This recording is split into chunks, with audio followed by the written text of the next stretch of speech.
and welcome back to Dice Friends here on the Wizards D&D channel. I am your DM, the evil Kathleen Demir agent, and joining me this week are 4 other Demir agents. I'm Resolve. Well, there goes the whole twist. Yeah. Oh God, our episode 8 twist. What if that was we were all Demir agents, but none of us knew? Like we were like, you too? Oh, this is why our wires got crossed. They thought we check the Slack? They thought we were so bad at this. They recruited redundancy. do I guess at this point we just go through with the mission, right? Yeah, I guess. All right. Just stab each other. All right. But anyhow, thank you so much for joining us all back on the official D&D channel. This is the second episode of our 10-episode romp through the unimportant back suburbs of the Ecumenopolis of Ravnica. I hope my diction's better when I'm reading all my box text. And if you missed the first session, rejoice, for it is there upon YouTube, on the Loading Ready Run YouTube channel, where you can leave comments, on the D&D YouTube channel, where you cannot, and if you prefer your D&D channel, your D&D content in podcast form, you can go to iTunes or Google or wherever you get your fine podcast content from and search for Loading Ready Run or Dice Friends and find it there. The campaign is called Bylaw and Order, Session 1. This is, of course, Session 2. And just one more quick note. While we are actually playing the game, we have no chat, so we can see what you're saying now. I see all of you are talking about Demir agents. But once the actual game starts, we're going to hide you from us and our players so you're not distracting us or giving us play advice. So talk amongst yourselves. Don't worry, I'll watch you. Ooh. Heather is always watching. Heather's our very, very talented engineer who is running the board and the overlay and putting in little quips. So if you like all that, direct your praise to her. All right. I think, without further ado, let us begin episode 2 of By Law and Order. Yeah, let's do this.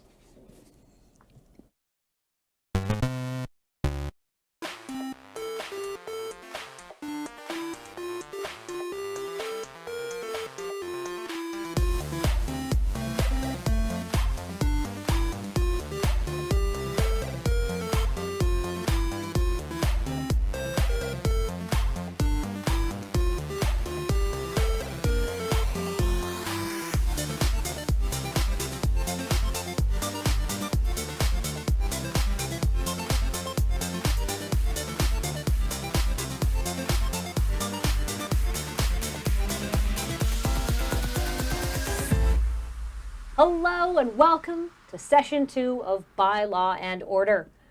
When we last left our heroes, they had procured 2 of the guild signatures they needed in order to ratify the Unified Ravnican Sausage Standard, bracket ASURSSN, bracket number 2309-76-19. While this 270-page pinnacle of bureaucratic specificity has many notable parts, at least according to its author, Chief Emissary Obort Zunak of the Azoria Senate's Consumer Goods Inspection Suboffice, among its highlights are an extensive and exhaustive subsection on gristle composition and maximum size allowances, a 14-page table listing every possible combination of banned and restricted flavoring agents, and a much expanded and clarified definition of allowable chitin. It's that gritty texture. It's what's responsible for the snap. Yeah. You want that mouthfeel. The everybody bite, likes some crunch in their sausage, but not too much. It's like Pop Rocks. Anyhow, the important work of getting this vital agreement ratified has been somewhat delayed by a less culinarily pressing matter. An attack on the 168th Boros garrison, which has resulted in some large holes in the ground, the escape of several prisoners from the drunk tank, the disappearance of most of your gear, the loss of a highly experimental pyromana flux conduit from the garrison's evidence locker. So far, our heroes have gained a much deeper understanding of the olfactory qualities of the Ravnican sewerage system, rescued several intoxicated people from said sewerage system, and found Sergeant Nogg's missing dog, who was not in fact lost. Hooray. So to recap, you're in the bottom of a sewage pipe underneath the Boros Legion's 168th Garrison's holding cells. Your party's druid Molander is currently a tiny dog being cradled by Luba, a university student who has eaten what was described in her file as some exciting mushrooms.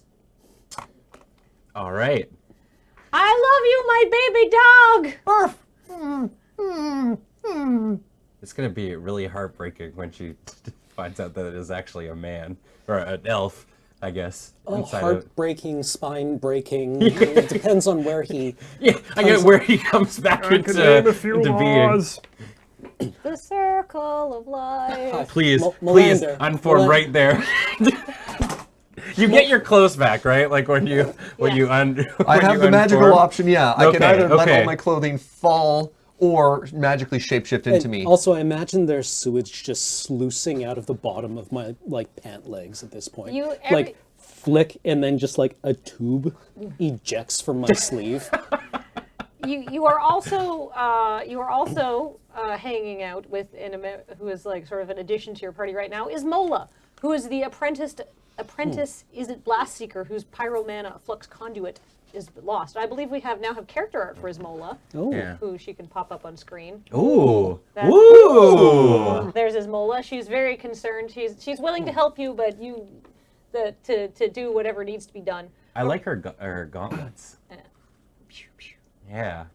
So right now, though, because you are in the hole underneath Cell 1A, the drunk tank, which is why all of these drunk and slightly concussed people were in the sewage pipe that you crawled up. And you have rescued several of them, and you can talk to Sergeant Scova, who, to refresh your memories, was that Viashino who was like, oh no, I'm going to get in trouble for losing all these prisoners. Lieutenant Blesnort, who is currently feeding Valencia snacks. Blesnort is described in my notes as a barely competent dimwit. And Commander Akra, who likes you, and so you can talk to her, but she is very busy because not all of the prisoners have been found yet. What do you want to do? Well, we should probably get a rope thrown down here so we can get the drunk people out of the tube, the Ichor, the Ichor tube.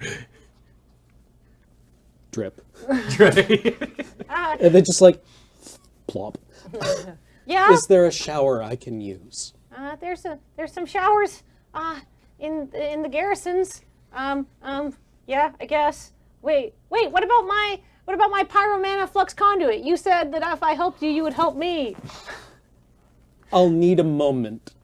All right, so Scova is gonna throw you guys a rope, and we Cool. can just get you out of the thing. You can also talk to Meljek. You remember he was the one prisoner who didn't fall in. He's now sitting down on a bench. He's got a blanket wrapped around him, and they've given him some strong coffee, so he's considerably more helpful than he was the last time. If I remember, he's got a contact in Rakta, or like a brother that's involved cousin? with the Yeah. He's got some sort of familial. His cousin ran away and joined the circus. Yeah. Yeah, my cousin works as a part-time roustabout. Avenir's making a high-pitched whistling noise very quietly right now. So you guys are He doesn't seem to realize he's doing it, but he's screaming. He's starting to. Is it more just like?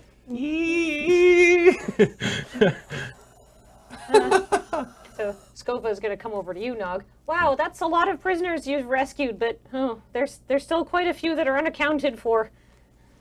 Well, when we were down there, there was a branching, like there was a fork in the road, and this is the ones that we found going on the other way. We're pretty sure that the flux capacitor went the other way, and so maybe there's more prisoners down that way as well. Okay. So you didn't see my cousin then? No, I stepped on a lot of drunk people in the Ichor tube, but I did not. There was no way for me to not run into somebody. It was a very tight space. Excellent. So, do you guys want to plunge back into the sewers, or do you Absolutely not. do you want to try and freshen up? I wore my good clothes to work today. So, I don't like being covered in sludge as much as the next guy, but I feel as though we should probably get a move on. We don't want to let the thing get too far away. Right. Are you still a dog? I wasn't sure if you were playing Valencia or yourself. And at least the fork in the road to the right went in a less disgusting direction. True. It's true. So you're saying we should get clean and then go back down into the sewers? There's something moving in here, and it's not me. I gesture to my shirt.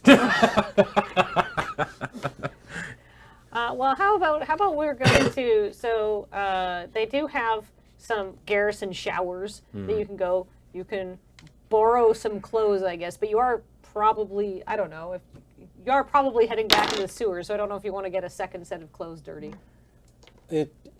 Is there just like a Boros uniform?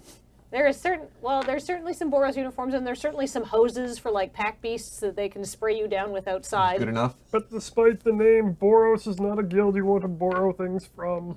Whoa, what's that? You're in a garrison. I would watch your tone. They tend to like things back, is what I'm saying, in the condition they were offered out in. Ah. I Very thought we learned a proud. thing or two about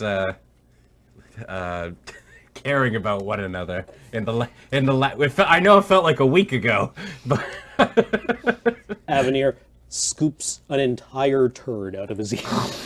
all right, let's go up and let these guys clean up if they need to, I guess. Okay, so Nog, sorry, it's Skova here. I just need to get some notes. Okay, so it looks like you've got one human male. Oh, I bet that's Braku.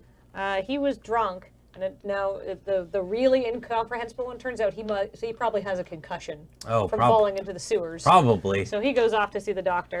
There's Luba, who has now been who is the very stoned university student. She's given up Mole. We'll say Mole is now free from her loving embrace, and she's also going to go lie down somewhere.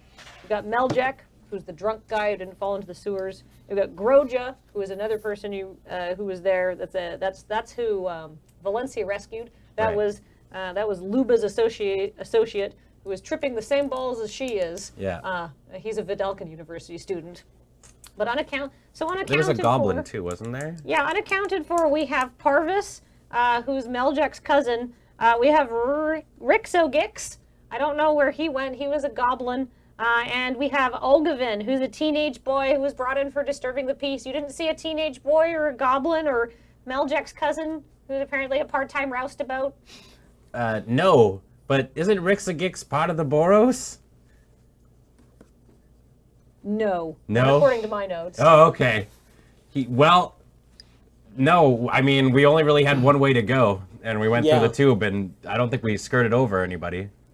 Okay, I'll put that in my notes. That kind of stinks. I was kind of hoping not to have to work overtime tonight, but I don't think that's the case.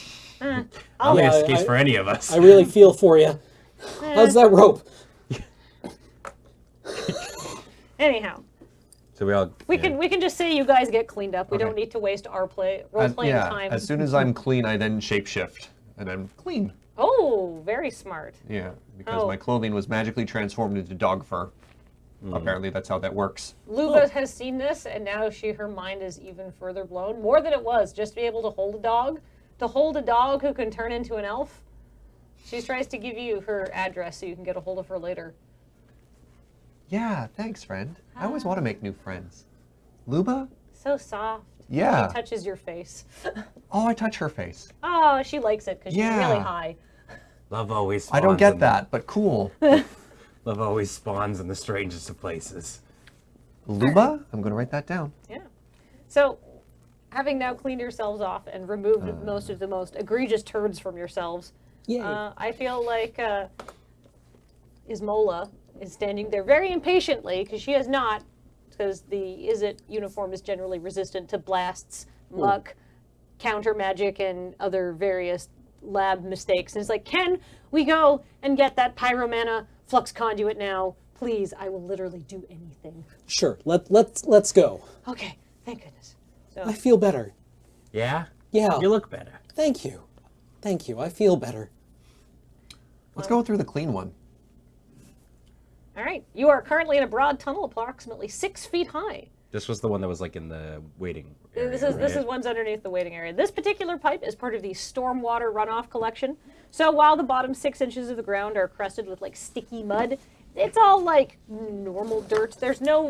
There's very few feces down here. I'm not going Right. to say there's none, but this is not the system where poo goes. It's an Right, appropriate amount of feces for the sort of city we'd get at this stage. Yes, You're gonna exactly. find sun anywhere. All right. It's mainly like rotting leaves and other things that get swept down storm drains. Yes, exactly. This is what this is. So, what are you guys gonna do?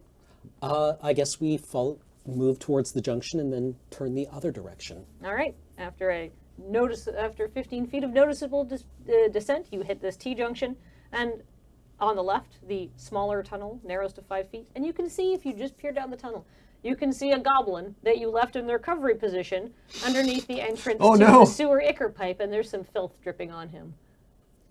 Right. Right. I was wondering where the goblin. I forgot you guys did that. Rixagex. Yeah, we left him in the recovery position down there. Well, It'll we'll. Oh. be fine. All right. and- I'll run over. Hey, buddy, it's time to go. He looks at you, throws up on your shoe, and goes back to sleep. All right. I guess because I was gonna say we could like put him on top of Valencia, and Valencia could probably like walk him back. Yeah, Valencia can take him back. And then like boof up to try and get their attention. Okay. Yeah. We will say that you send Valencia and Rixogix back. Valencia boofs until somebody is like, oh, wow, we found Rixogix, and I'm sure Scoville will be very happy about that, only having 2 people to track down still. Ravnica PD boof. Yeah. Let's progress. Certified friends. boofer. Yeah, we're doing a RVPD good job boof. here. We have reminder. This isn't really the quest we're supposed to be on. No, but Now, there's only one tunnel. Is it worth doing like a spot check to try and check it out, or do we just follow it and wait for? Sure, I mean, you can make me Like, some perception Sure. checks. Perception, right? I can or do like that investigate, at look. Whatever you think will give you the best results. I can perception to spot hidden creature or object, or investigation to uncover or decipher clues as a bonus action. Oh, that sounds so very exciting. I'll investigate. Yeah.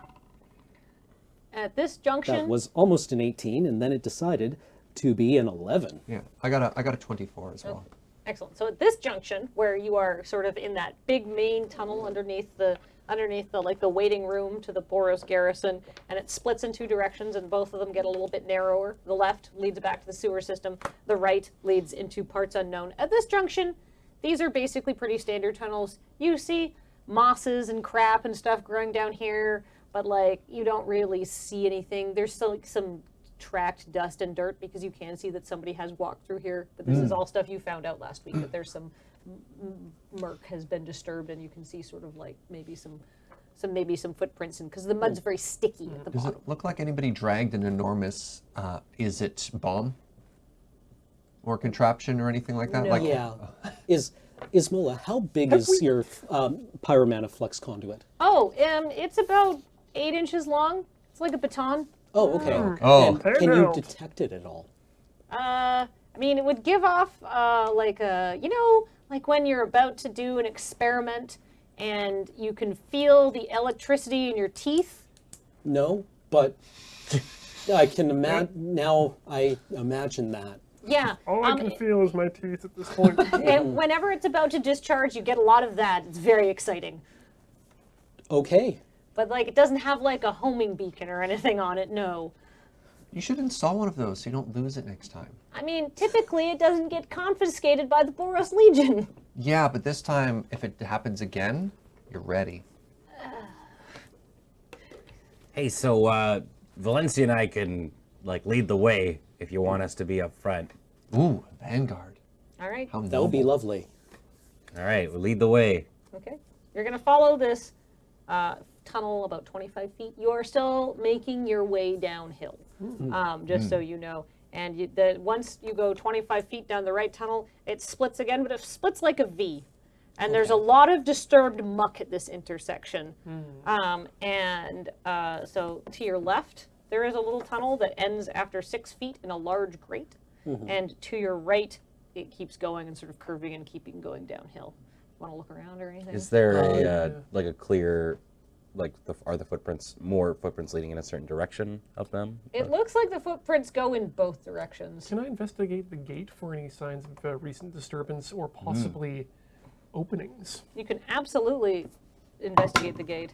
Oh, that's a terrible roll. That's going to be a 10. A 10. Well, you're going to see that there is a gate, and there is a lot of like muck and dirt that is piled against the gate. Anybody else want to look? Yeah, I'll I'll do my free investigation. That is a 21. Oh, well, in that case, I think that you see something shimmery, something like a gleam of something catches your eye as you move your head, because there's a little bit of ambient light down here in your eye, because there's the eternal flame that lights the tunnels, and something like as you move, a shadow crosses a light, and you see something gleam in this murk, and you also you think you see what something looks like it is moving within this pile of muck and leaves and debris. Can you describe the grate? Is it one that's like, it's a grate that blocks it this way so you could walk through it but it's stuck, or is it one that's on the ground and you'd pull up and you can look down into? It is in fact actually like, it is like a tunnel. And then there's a huge grate like across from the top to the bottom of the tunnel, and you can hear in the background, you can hear a wum wum wum, like there is a water treatment machinery running behind here, and this is to stop large debris from getting in there. It's like a somewhat transparent wall.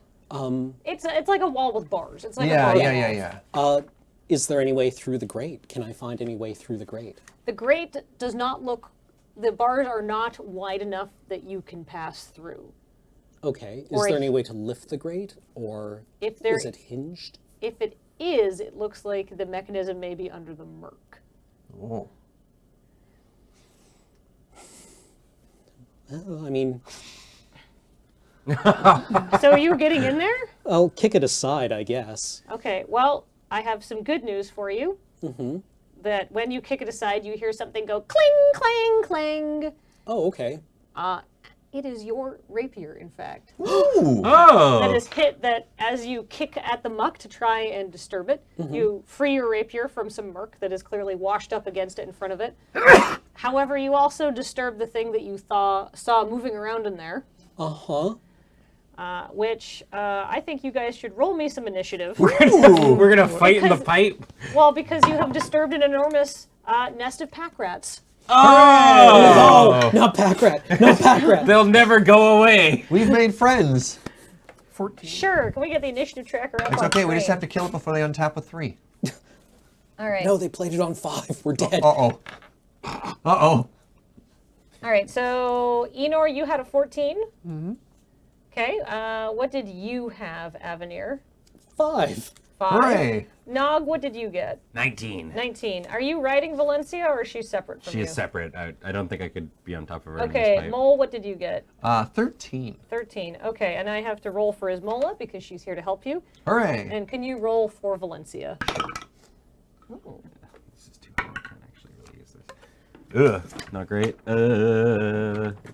6 for Valencia. Okay. All right, hold on one second. I just got to put you guys into combat. You can see your NPC helpers. You can be Valencia if you're separate. And let's get your rats on screen. The table is not big enough.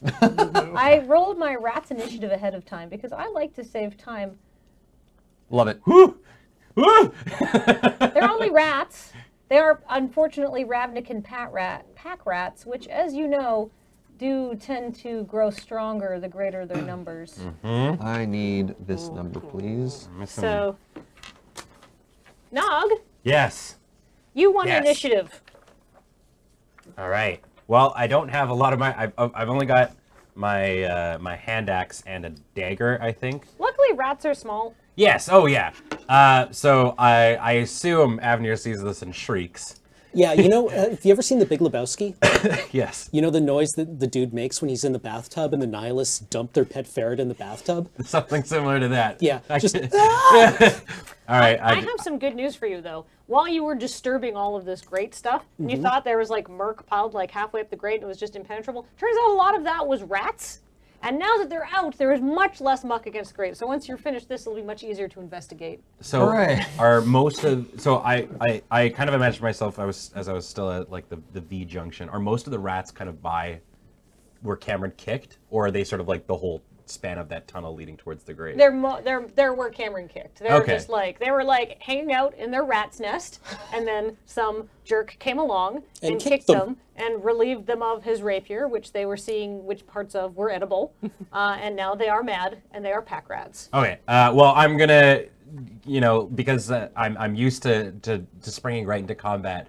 Nog is gonna run towards the group of rats and swing his hand axe. Okay. at Does them. it say you- pack rat 12? They're just rats. How bad could they be? Well, and there's so many of you. Which do you have a rat you're aiming at? You know what? I'm gonna say I'm gonna aim for pack rat 10. Okay. I'm going to say that based on a complete randomness, Changing because my who can plan. really know? Pack rat 10 is the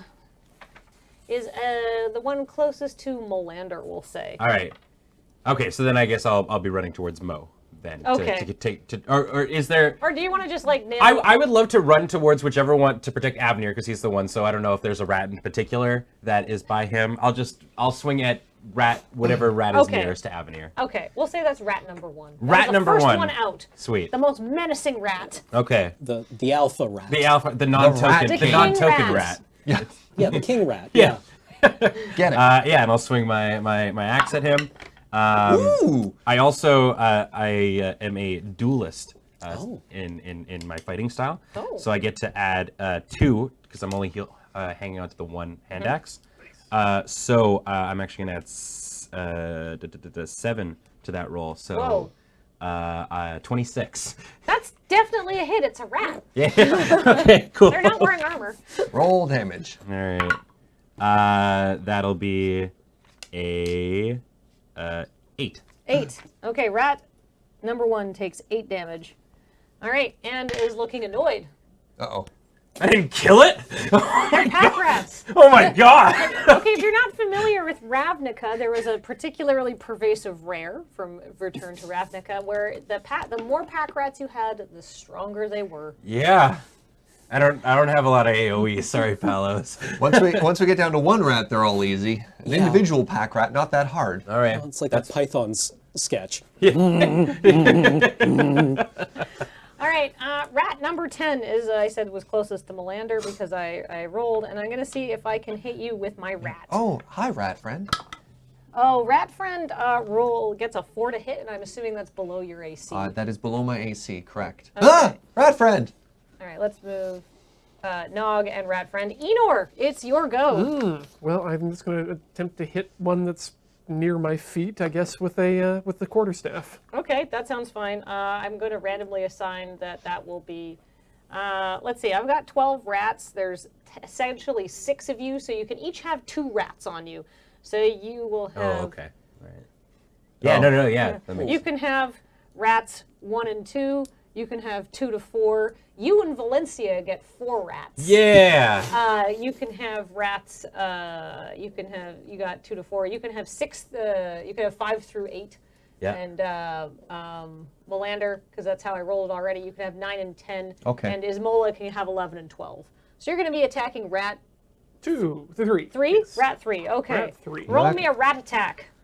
Now I have to change my That plan. is a 6 on the die plus 8. That's not a hit on a rat. Cool. You sort of swish and like take its tail, like you sort of like graze its tail, so you're close, but not quite. Maybe you're a little Cool. startled. All right, who is next in initiative? Oh my goodness, that's Ismola. Ismola is going to use her rapier, and Kathleen's going to quickly look up what her rapier stats are because the page is not open for her page. It's it uses Dex 1d8 piercing. Ah, that's what I thought. All right, so Ismola having. Ismola misses as well. Darn. Nobody's rolling well. Molander, it's your turn. So originally, when they were all grouped together around Cameron, my plan was to create cast and tangle so they couldn't swarm people. But since they've already swarmed, I have to change my plan here. They're swarming all of you. They're just like a little bitey swarm of jerks. Little bitey jerks. Okay, well I'm going to use my cantrip, poison spray. Oh, that sounds exciting. Which is instantaneous, a range of 10 feet. So I can do this to that one of would them. probably get most of the rats. Like it's a 5-foot wide tunnel. Are we think- also going to be caught in the I believe spray? I believe it's a single target. Unfortunately, I think it's a single target within 10 feet. Well, Or do you think it's a big old spray that can get everywhere? Like reading that, I think it's single target, but let me know because it says singular creature, not everything in the area. Yeah. it doesn't actually have a yeah. Yeah, they just roll. I say, be poisoned! And they make a constitution save. Okay. I mean, it makes like a noxious gas. Yeah. From your, from Does your they hand, take any so. damage? If they fail their Constitution roll, Okay. Let So- me bring up my rats. okay, and And I'll, make a I'll Constitution preemptively roll the damage, just in case. So the save would be And 8 what- plus your Proficiency plus whatever you did. So Whatever usually the it's plus bonus your is. whiz modifier. Usually it's right? about like 12 around here, I would say. It'd be about 12. Well, can you tell me exactly what it is? Because Yours the is rat. 14. 14. The rat fails. All right, it will take 6 points of poison damage. All right, and you're attacking one of your rats, so we'll say that's. I said you had rats. 9 and 10. 9 and 10, so we'll say Rat rat 9 9. has taken some poison. Oh, rat 9 looks a lot worse for wear, actually. It's taken 6 points of damage. Yeah, poison All right. damage. Rat 9 looks pretty bad. Pew pew! I'm sorry, rat friend. The rat does not care that you are sorry and hisses at you a lot. The rat is no friend to you. Okay. Now a lot of rats are going to go. All right, rat 2 is attacking Avenir and misses. Rat 4 is attacking Enor and misses. Oh, my rats are terrible. They are rats. Rat 12 is going to attack his Mola. And what does a rat get? I think rat 12 is finally going to connect. Oh, it does. How exciting. As long as it's not us. It's just the NPC. And Ismola is going to take 4 points of damage. And she's going to go, ah, rat bit me. That's what they do. All right. Ismola, by the way, looks totally fine. It's not like she's going to die from one rat bite. She's just more annoyed than anything else. All right, so that's rat 12. Rat 3, Enor, are you ready to be ratted again? More than I could ever be. What's your armor class? 10. I rolled a hit. Uh-oh. Well, You bit. And you're going to take 3 points of piercing damage. ow. There goes rat 3. Rat 5, let's see, is going to try to bite Valencia. My doggo. Doggo. What's Valencia's armor class? 15. The rat nips harmlessly at her long fur. Yeah. She's got dog armor too. Good job, doggo. Rat 8 is going to try to bite you, Nog. What's your armor class? 16. The rat clangs into one of your reinforced shin guards. Our tanking. And rat 6 is also going to try to bite you. And misses, definitely. Valencia, what do you want to do? So Valencia is like kind of boofing around at these rats, and the one that sort of like nipped at her fur, she sort of like looks down like, really, and attempts to. I guess it'll be a bite. Yeah. Yeah, she's gonna try and bite the ratto. Okay, bite that rat. Does a 4, or sorry, not a 4, a 11 hit. No. No. Okay. Oh, dang. We just need to take out one rat. Avenir, go ahead. Well, I'm going to use my cunning action to disengage Okay. and try to move away from the rats and maybe into a flanking position, but I would like to characterize this as Avenir being a coward. It's not deft as much as it's like whoop whoop whoop, whoop Yeah, like you're just like- Zoidberging away from If you end up in a everything. flanking position, it's purely by accident. Yeah. So I would you like- have received training, though. No, I haven't. It's like, ah! Not in this. This is purely instinct. He comes by his rogue skills by way of cowardice. So I would like to disengage from rats 1 and 2. Yeah, I will allow it. Okay, and They're rats. who was bringing up the rear? Let's see, we put Nog and Valencia in the lead, but then you were the one who investigated the grate. So I say bringing up the rear is probably Mola or Molander. I will move to flank the one that Molander poisoned Ah. Oh, very smart. That's rat number 9. as I try to leave the sewer pipe. Now we are flanking, which I believe gives me advantage to hit. Oh, excellent. You get that sneak attack. Yep. For a 21. Oh, you definitely get that Dang. rat. Right, we wanna focus fire. I forgot. 13 damage. That you immolate that rat. Oh, I'm sorry. Yeah, well, yeah, I guess you don't immolate it because you're not using magic. You, No, you skewer it. Yeah, I poke it with my sword. You made like a Fallout shish kebab. Yeah, it turns into a rat paste, actually. Yeah. At the, I'm on just the like bottom running of the tunnel. past. I stagger and I use my sword to try to like balance it. And it ends up going right through one. Yeah. Cheetah rat. All right, There's we just got that, one. That feeling of like resistance and then. All right, good job. So Pack Rat 7 is, we'll say, was the one of the ones on Nog and Valencia, and it's going to take a nip at Valencia.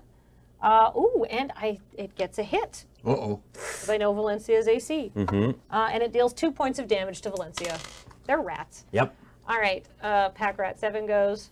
Pack Rat 1, formerly on Avenir, but Avenir has moved away and so is going to try to bite Nog. Also, what's your AC? What's your armor class? 16. Well, I've got an 18 showing, so it's going to try. yeah. It's gonna give you a nasty nip for 4 points of damage. That is a Damn. nasty nap. Yeah. Dang. And Rat 11 is going to go after Ismola and critically fumble its dice roll. Ooh. So that's a 1. Nog, Yes. get in there with some rats. You've killed one. Well, okay, so the one that I already hit, which I believe you said was 3, or Rat 1 actually. I rat think. 1, yes. I'm gonna keep swinging at it All right, because yeah, we gotta focus fire these things. I guess is probably the best way to deal with them. correct. That'd be a 10. Showing Yes. or total? Total. Yeah. I got bit by one in the ankle and then was like, yeah! And like completely whiffed my next shot. All right, Pack Rat 10 is on you, Melander. What's your armor class? 13. Oh, that's a hit. Oh. You get to roll me some damage. Rat friend, why? For 3 points of damage. Okay. Enor, go ahead.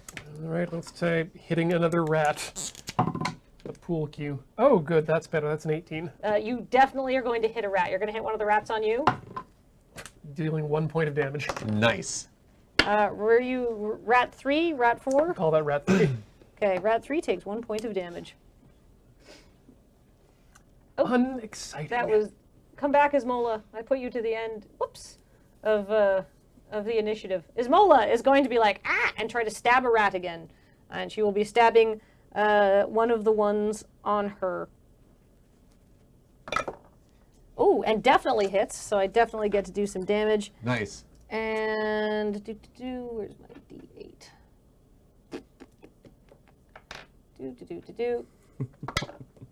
Hey, all right.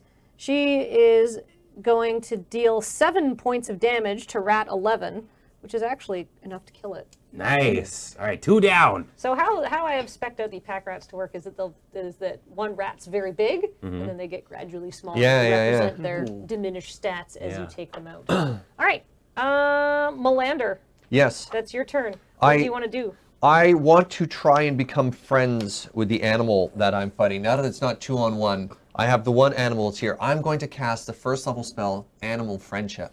Okay. Rat, no, we don't have to do this. Range 30 feet, component a morsel of food. So I'm just like, I have a sausage. Have a sausage. So, I'm going to convince the beast that I mean it no harm. Is its intelligence 4 or higher? Yes.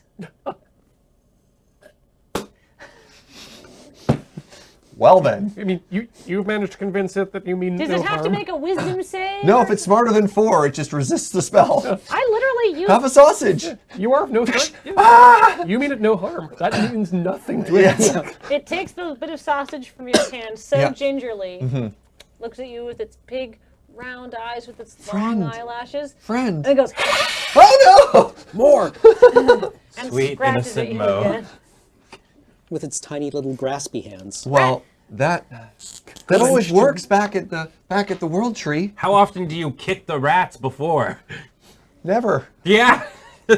What's the subreddit for animals with tiny little hands, and it's mainly just like rats and hamsters holding things?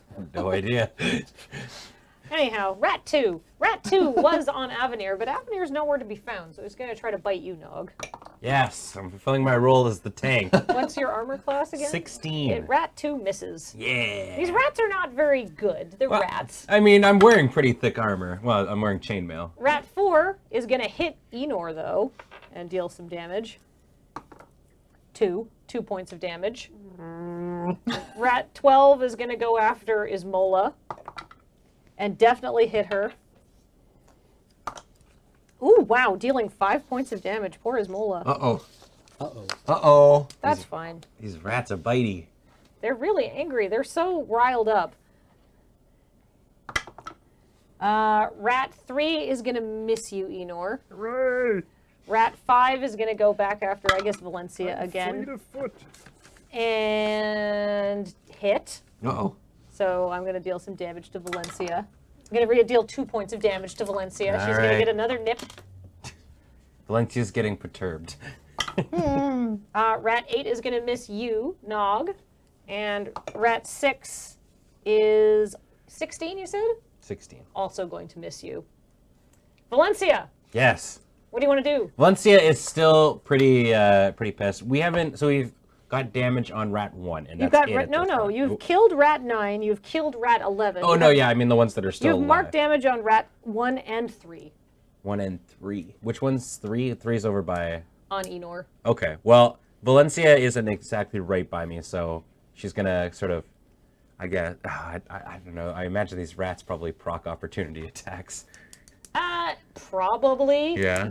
But they're also distracted and running around and screeching and screaming and All right. stuff like that. Valencia, being the kind of, protectorate dog that she is, sees that Enor is, struggling with these rats, and she hops over and she attempts to bite down on one of the rats that are at his feet. Well, you guys aren't very far apart. Okay. And it's dark, so I'm going to say that if you were crossing like 30 feet to get to Enor, you might provoke an attack of opportunity. But it's a 5 foot wide We're pipe. just sort of like shifting. And you're right beside a grate. Yeah. Turning Like, around. Yeah, Okay. she's basically turning around and moving a foot and a half, essentially. All right. Well, So she's going to attack one of the rats on Enor. Yes. Which one were you attacking that had damage on it? 3. The 3. All right. So she's gonna bite down on rat 3 with a 19. Oh, that definitely is going to hit rat 3. All right. I just chucked my caltrop off the table. Ooh. 6 damage. Wow, that That's rat, max bitey damage. that rat is looking significantly worse for wear. She chomps on that bad boy and like throws it against the wall. Oh, does she? Yeah. Well, in that case, then maybe it's now not even over by Enor. Maybe it's over by Avenir instead. Uh-oh. Hey, she brought you a present. See, I feel like if she's going to chomp down and fling it, that maybe she took one of its legs with it. Now it's a 3-legged angry rat. Yeah. Good job. Avenir, there's a 3-legged angry rat beside you. I'm trying to like dislodge a rat from the end of my rapier, and I swing it wildly, trying to like get it off, swinging at the rat that Ismola is fighting. Oh, okay. Well, Ismola killed her rat. There was a second one. Oh, though, there was that a bit second her. one. So that would be a 17. That definitely is going to hit a rat. Okay. Nice. Because I do get advantage, right, Yes. if we're flanking. So that is a sneak attack. For 17 damage. You somehow, while comedically flinging a rat off the end of your rapier, you manage to skewer a second rat and then fling both of them into the wall, turning them to a paste.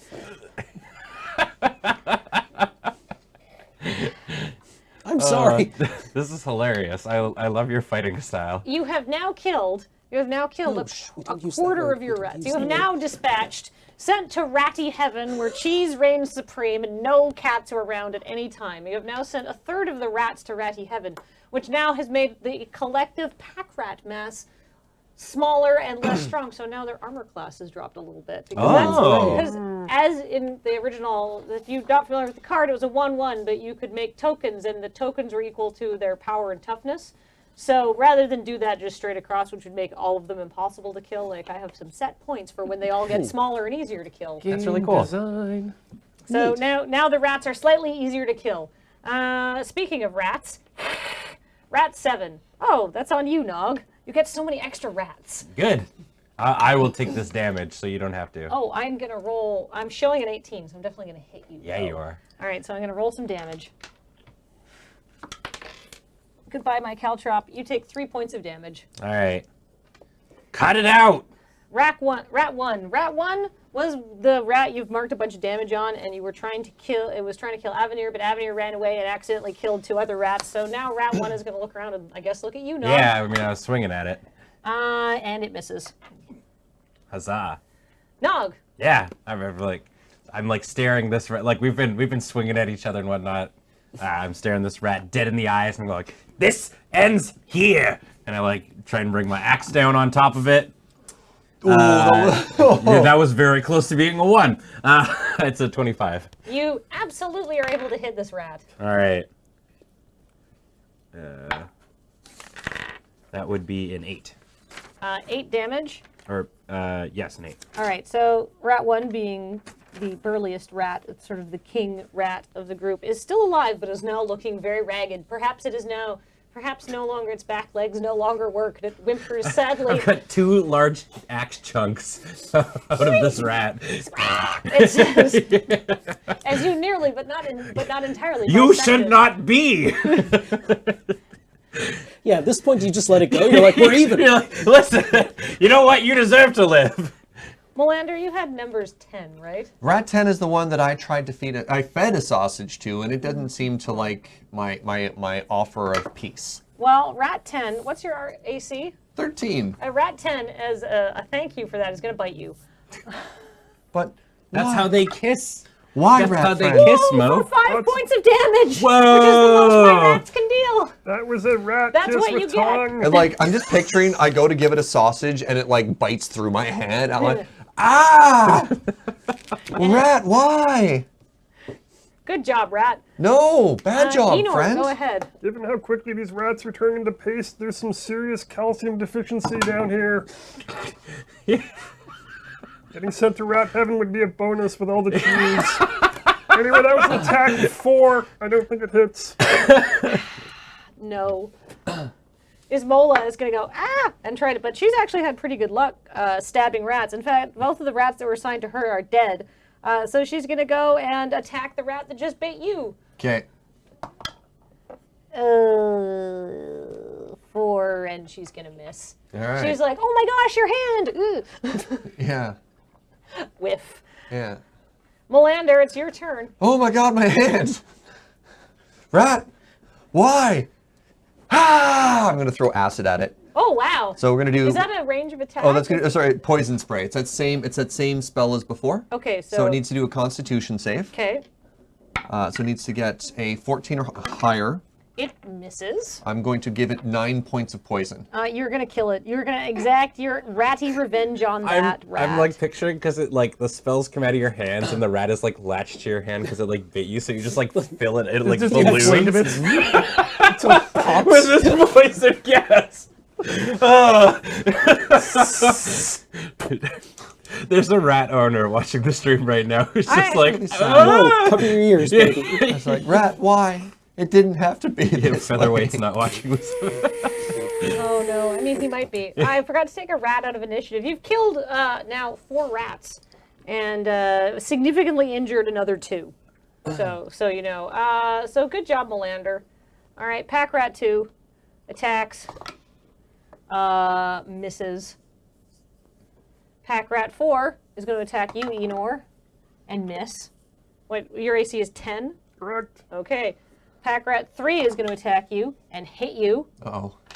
And is going to deal 5 points of damage. Oh. Okay, I might have to use some healing magic here pretty quick. Pack Rat 5 is going to attack Valencia and miss. Nice. Pack Rat 8 is going to attack Nog and miss. They're rats, they're not very good.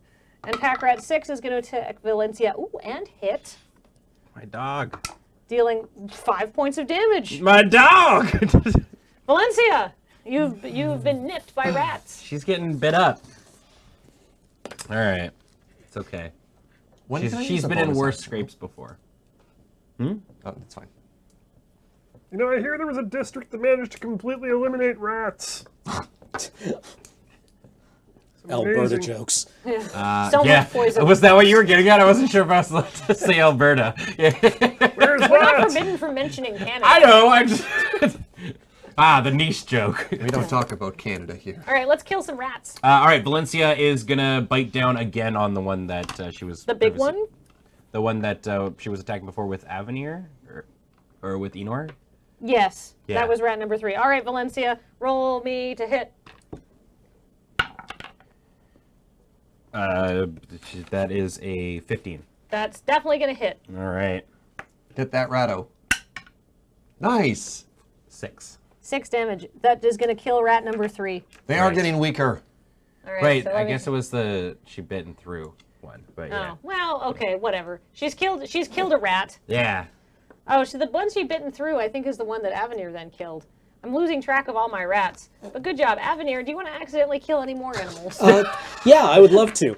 Is there one nearby? You're standing beside what? Ismola and And there's Melander. Mola. Those 2 are dead. The 2 next to me are now dead. So you'd be like fighting Yeah. your way back, probably Yeah, closer. if you move back over to where Nog is, and sort of because Nog was sort of standing behind you, that's where a lot of the rats are. Yeah, there's like, Okay. you guys are like, oh, we've got most of them, and then Nogs are like, Yeah, you guys are like, and Nog and Valencia are like, ah! I'll go and help Nog, I guess. Okay, that sounds great.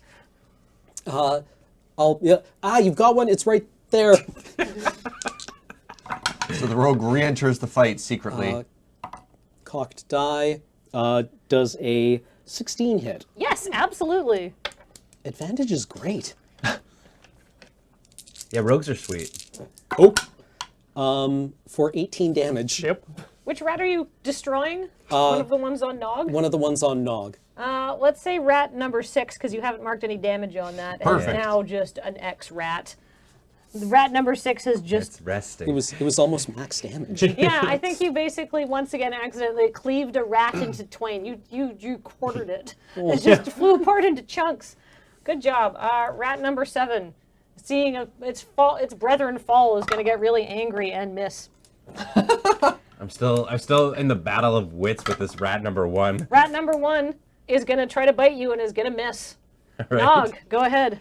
Rat number 1 looks very hurt. Just die!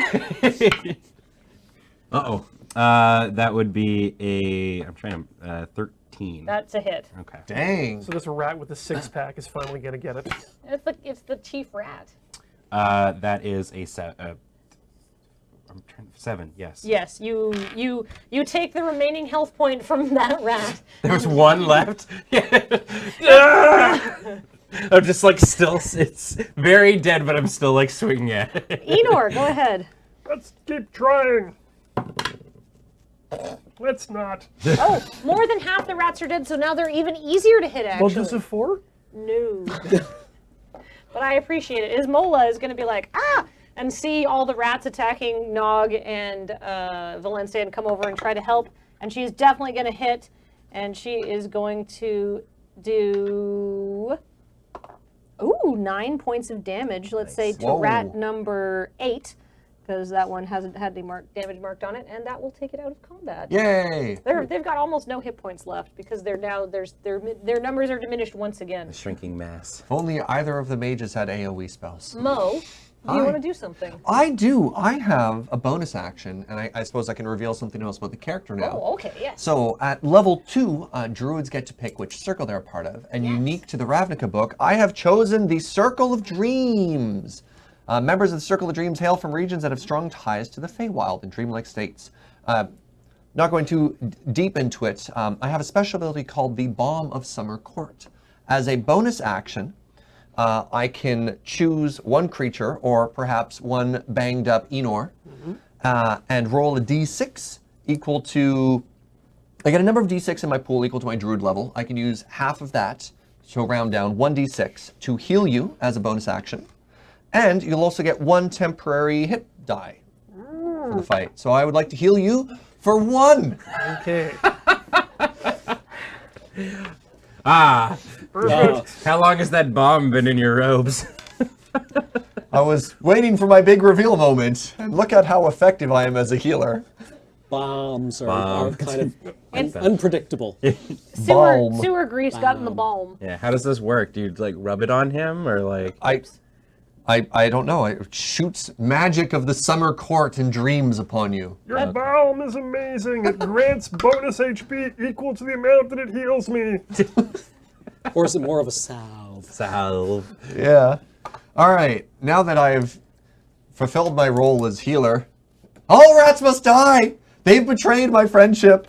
And I'm gonna fling more poison at another one as another excellent. cantrip. Which rat? There's only I'm 4 gonna- rats left. I'm gonna There's keep 2, helping out 4, Enor 5, here. and 7. So 7 is on Enor, right? 4 is on Enor. 4 is on Enor, right? I will protect you, Enor. Yes. So make a Constitution save. Okay. Uh-oh. I think I make my con save.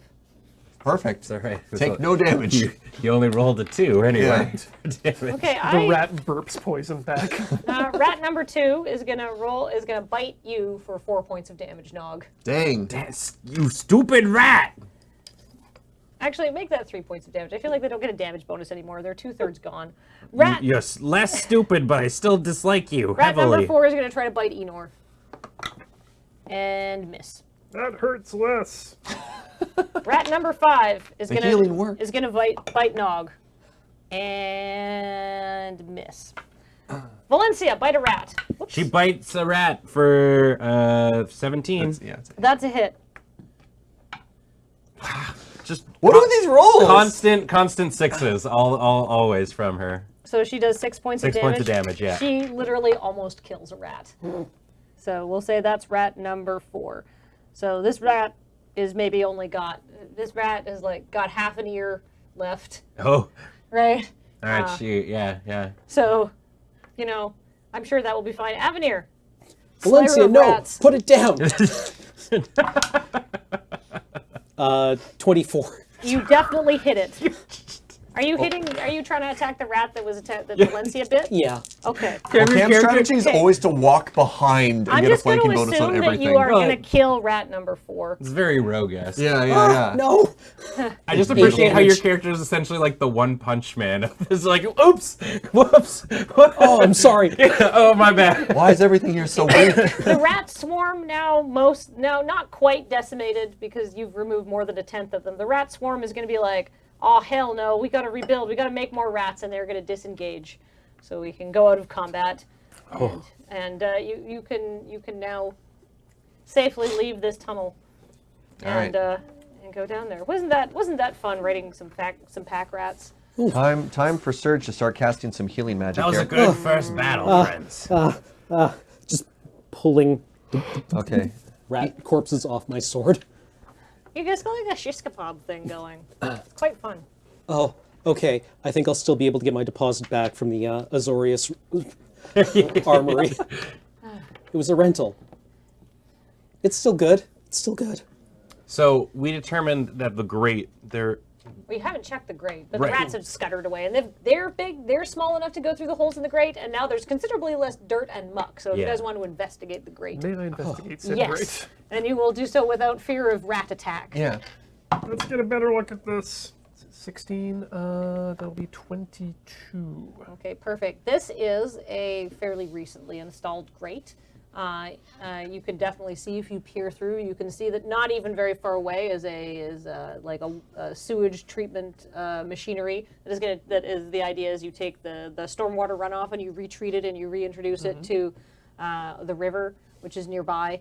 And the grate does not appear to have been recently moved or even to be able to move, because it appears to be fairly securely welded to these big iron supports in the wall. So Okay.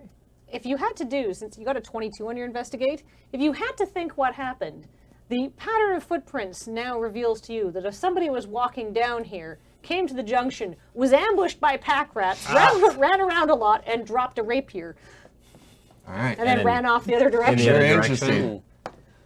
interesting. Is the scabbard here? No. No. I mean, it No. might be you can look around in the muck if you want. That's an insurance liability. Ooh. 26. You know what? You find your scabbard. Ah. Yeah. I mean, congratulations. Hey, Enor. You're looking a little worse for wear. Yeah, that kind of sucked. Here. Come on over here, buddy. I'm gonna heal you. Okay. All right. Now, and I'm just gonna put both of my hands on the sides of your face and just look really caringly into your eyes. Hey, is this awkward for anybody else? Right here. Can I heal you for 9 hit points. we get a receipt for that? It might. Are you Are you part of his coverage network? Do I have my card? We'll get it worked out afterwards. Anyone else? We don't have to tell anyone. I mean, if you're just doling out heals, Valencia is kind of like she's sort of limping a little bit on a couple Okay. of the. Here, doggo, come on over here.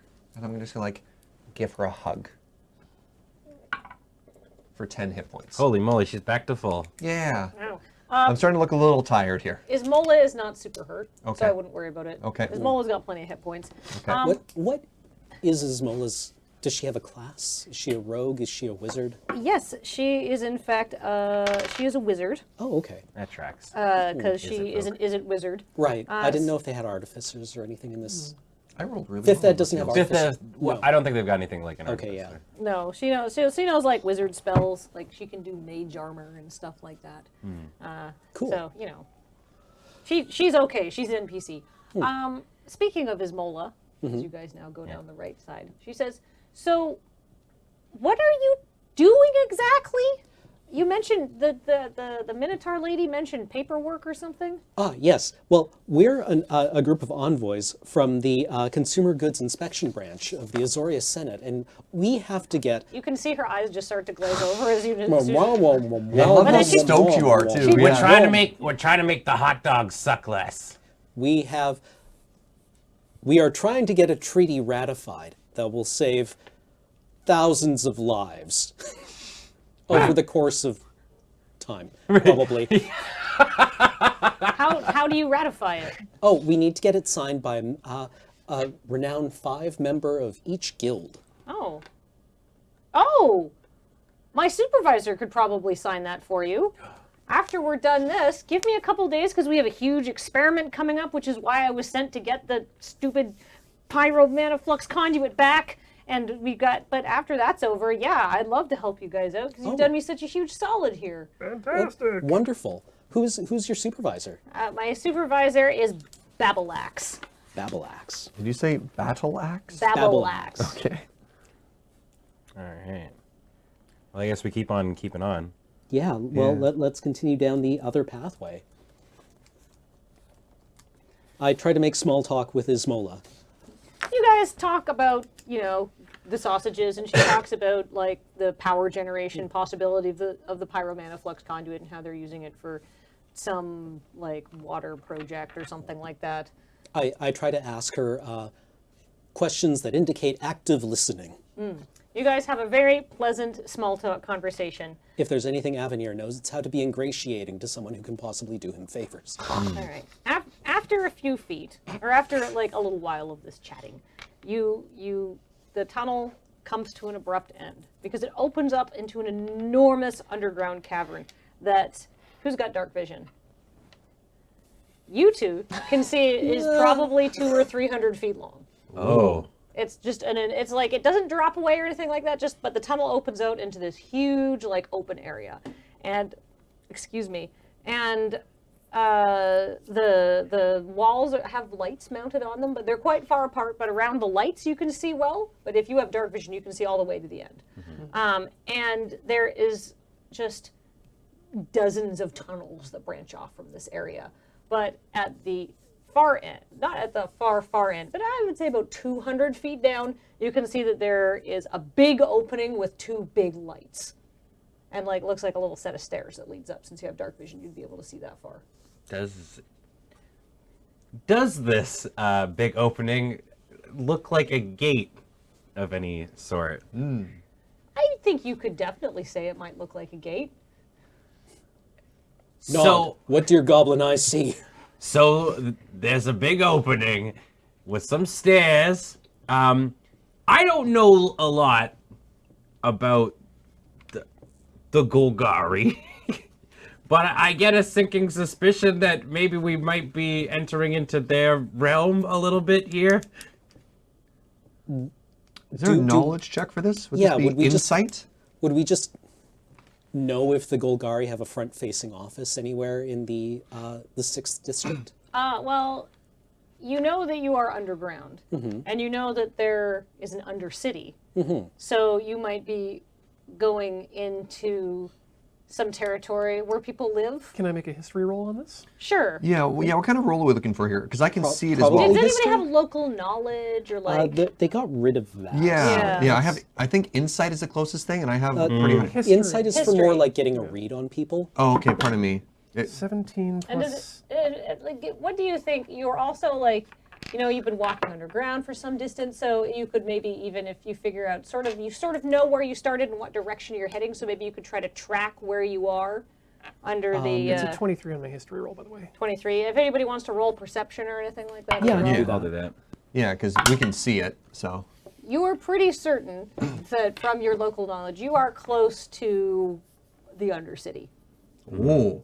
Yeah, 22 is what I got. Yeah, On 18. perception. On perception? All right. Well, in that case, I can read you a little bit more box text. The ceiling is covered in creeping funguses, clusters of mushrooms, and a haze of cobwebs. It is absolutely silent in this cavern except for the occasional drip, drip, and the occasional, of whatever is lurking in the water here. The water, by the way, is like a foot deep. Right, and this is right in front of us. This Right. is you're like as you come down, you've come down like a downhill, and then it sort of levels out and it opens up into a huge cavern, and there's like deep water in it, and stuff happening maybe around you, and at the far side there's stairs and lights and a big opening. Okay. But and you can see that there's mushrooms and funguses and stuff. And we can't really identify, there's no, I assume because it's quiet, we're not seeing any other people or anything. No, there's no other people or anything down there. But after a while, you can feel a low vibration coming from above you. And then the vibration gets closer and closer and closer. And then the whole ceiling starts to shake and little spores fall down from the mushrooms on the ceiling, and the rumbling goes right above you and then traces away. I check the time. That was the Novagen subway.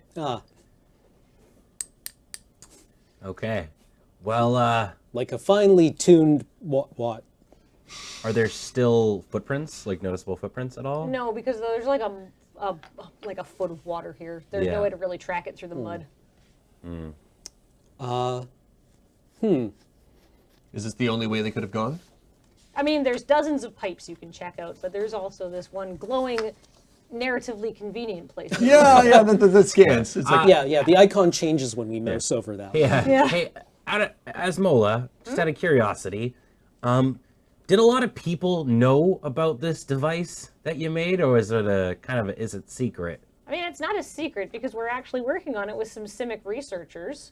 So I would say a lot of people know about it, but not a lot of people know about it. Okay. It's not like Niv Mizzet secret, but it's like Babalak secret. Oh. And would there be someone who would just straight up want to steal it and have an agenda, you think? I mean, it's not a weapon. It's a power generation tool. So I don't know why anybody would want to steal it. I guess we should probably press on, and it seems like there's Yeah. only one way to go. There's only one way I want to go. All right. We could look down all the other sewer pipes. Let's take the less goopy route. Yeah, I agree. All right. So you're just gonna walk through. You're just gonna charge ahead, or are you gonna try to be a little bit quiet?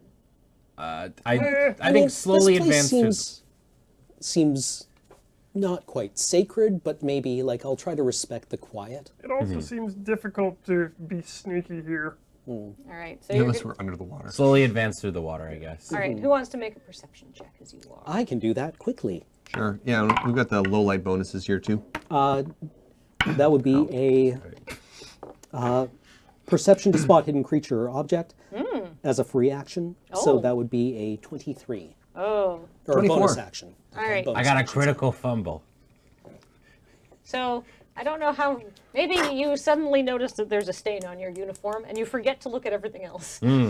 I mean, I'm about 3 feet tall, so if this is a foot of water, it's crotch level 4 shoresies. Oh yeah. Yeah. So you're having a miserable time. You can hop on. I'm doing I've got the battle axe, Oh, yeah. the hand axe over my head, and I'm trudging through the go water. the Vietnam thing. Yeah.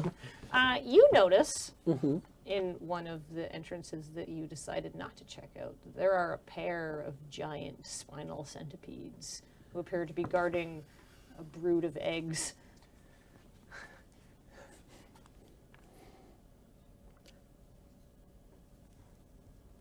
Screaming right now. Internally. Oh, right. What was that? Just don't even worry about it. That's what we call a no-hole. Congratulations on...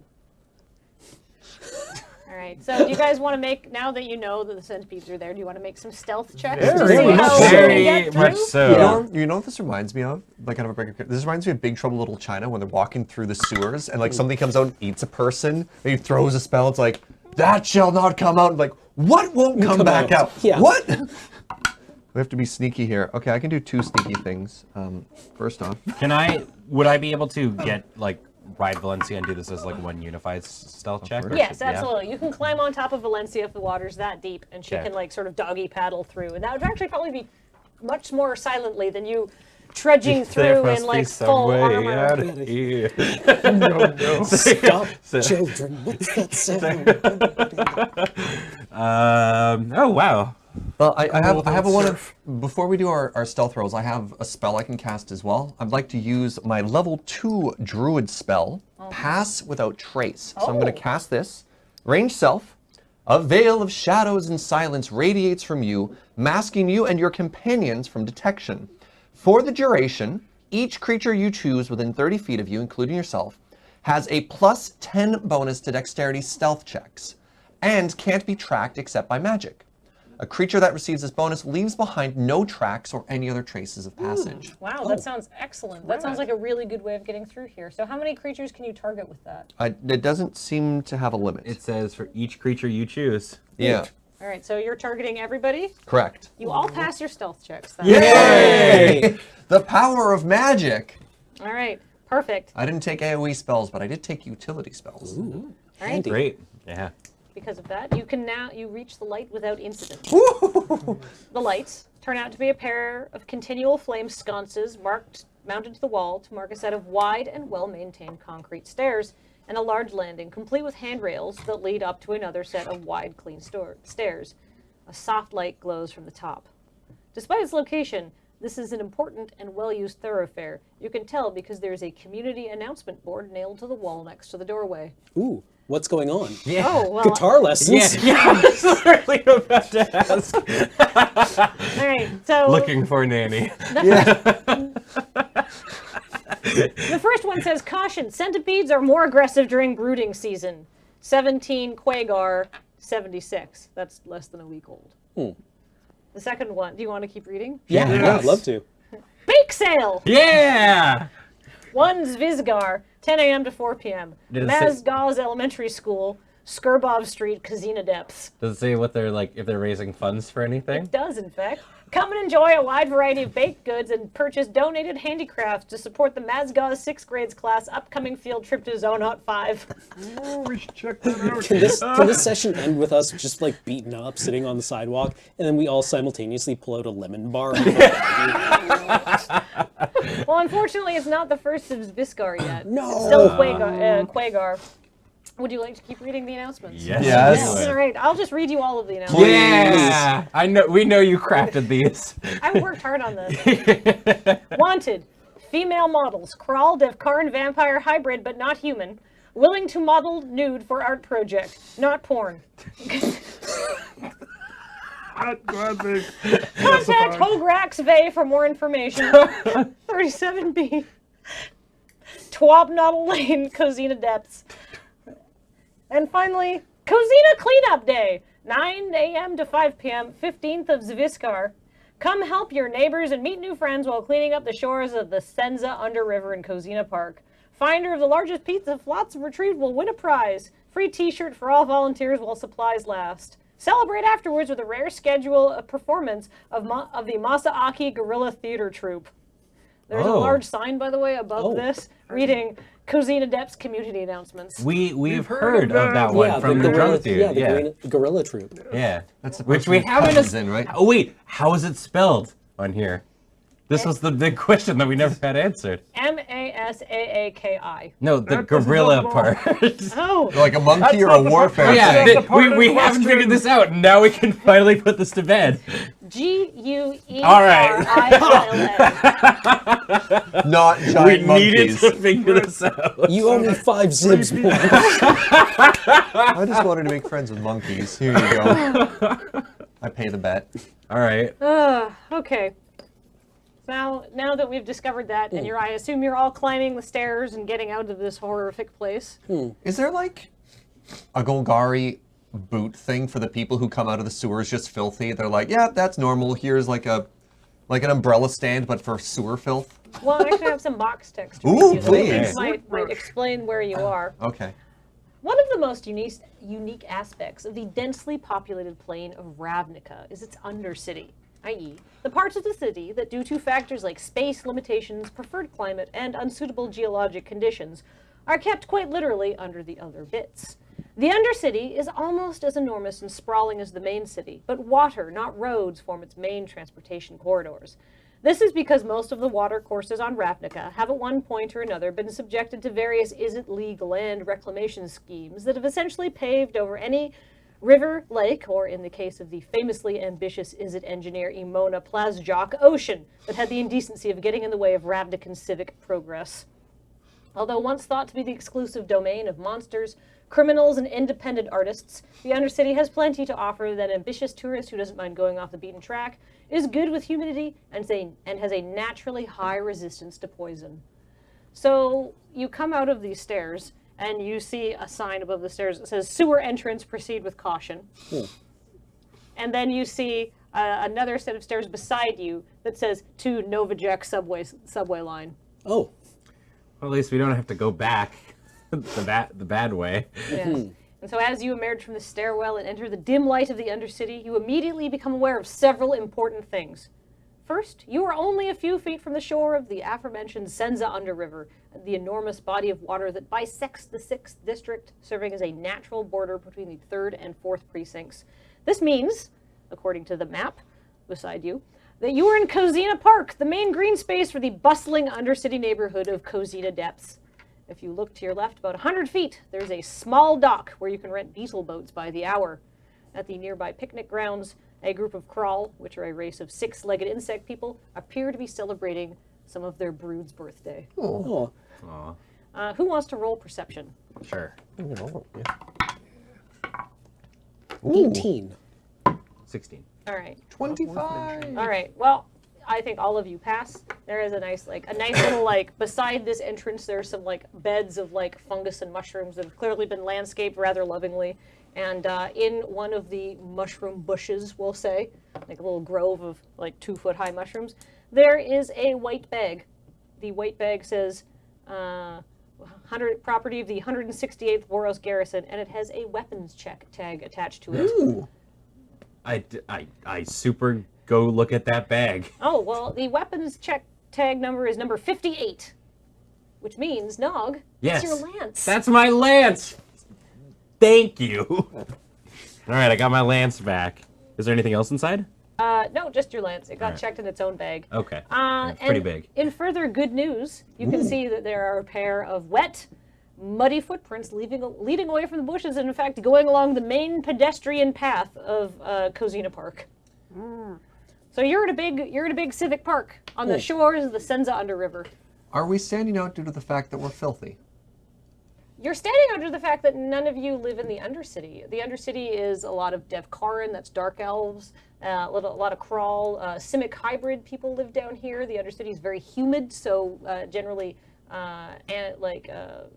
beings that like more warm and humid conditions tend to make their home in the Undercity. You are very dirty, but that's not, you're dirty, but you're also not from around here, and that's what's making you stand out more Okay. than the Yeah, dirt. I'm wearing a tabard, a cape. We're also It's probably like not trying to be that sneaky, though, but just No. trying to see. No, We're not a- people who don't live in the Undercity would come to the Undercity, but it's not, like normally you might come for a festival or a Right. concert or a theater performance. You wouldn't just come down to spend the day at the park. Well, we're Right. not allowed down here. Yeah. No, Yeah. you can Yeah. absolutely come down here, but people are like, huh, if they see you. Well, We're jazz fans, not jazz musicians. Yeah. guys, I found my lance. Huh. Hooray! Well, the muddy footprints lead back up to the subway station. No, they don't. Oh, I thought they did. They lead through the park. Oh, they lead through the park. Yes. Oh, good. I was worried that we had just heard the thing go away forever. We should probably like follow this a little bit more quickly. Before they they dry? get before they dry and they sort of get lost in the beat of the Undercity. Yeah. Oh, hey, Nog, can Valencia track my smell? Oh, I'm sorry. Yeah, luckily for you, I was going to say, there's no actual sun in the Undercity because it's all ambient light and spells and stuff like that, and like filtered light from like glass panels that have been paved over the Undercity. So it's not like they're going to evaporate in the heat, but they would lose. So yeah. And I think, yeah, we could possibly have Valencia track now if she could like follow these footprints. Sure. Do you want me to make like a perception roll Yeah, for I'd her? like a perception roll for her to do that. Goodbye. Goodbye, dice. That would be actually. Oh, yes, she is actually proficient in that. So 16 plus proficiency bonus and wisdom. So it'd be a 19. Yeah, perfect. Heck That sounds, I think Valencia will, once you point out the tracks Yeah. and tell her to follow, is going to be like, "Woof." All right, girl. This is where you come in. There's no more stinkiness around. We're out of the tubes. Can you track the scent? Excellent. So you walk through Cozina Park. It's very nice. It's been lovingly landscaped. You walk by a playground. There's some nice, big, tall, like 12-foot alabaster white bioluminescent mushrooms, and there's like paths and like walking trails you can go through there. It's very nice. Oh. There's the Senza River is there, and you can see boats puttering along it and stuff like that. And also, as you're following the path, there's like a more open green space. It's not grass, it's like low fungus or moss. And there is a food cart selling hot dogs. 20 zibs for a hot dog here, or 25 for something that's called Undercity style. As much as I would love to stop for a hot dog, Unfortunately, yeah, I don't think we have time. we don't have time. I want to try. I'm gonna mark this down. Valencia and I will come back and we'll try one of these Undercity style dogs. The crawl merchant who's like looking at you like hopefully like you're a bunch of tourists as you walk by looks a little disappointed and goes back to like making sure his hot dogs don't burn. They look very moist. He's appreciative of your comment, but annoyed that you didn't buy hot dogs from him. All right. Eventually, It's such a weird thing to do. Like walk by somebody's food truck and be like, "Looks good." Like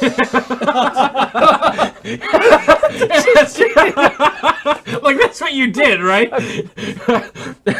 You assume moist was a positive attribute. Probably. I don't know.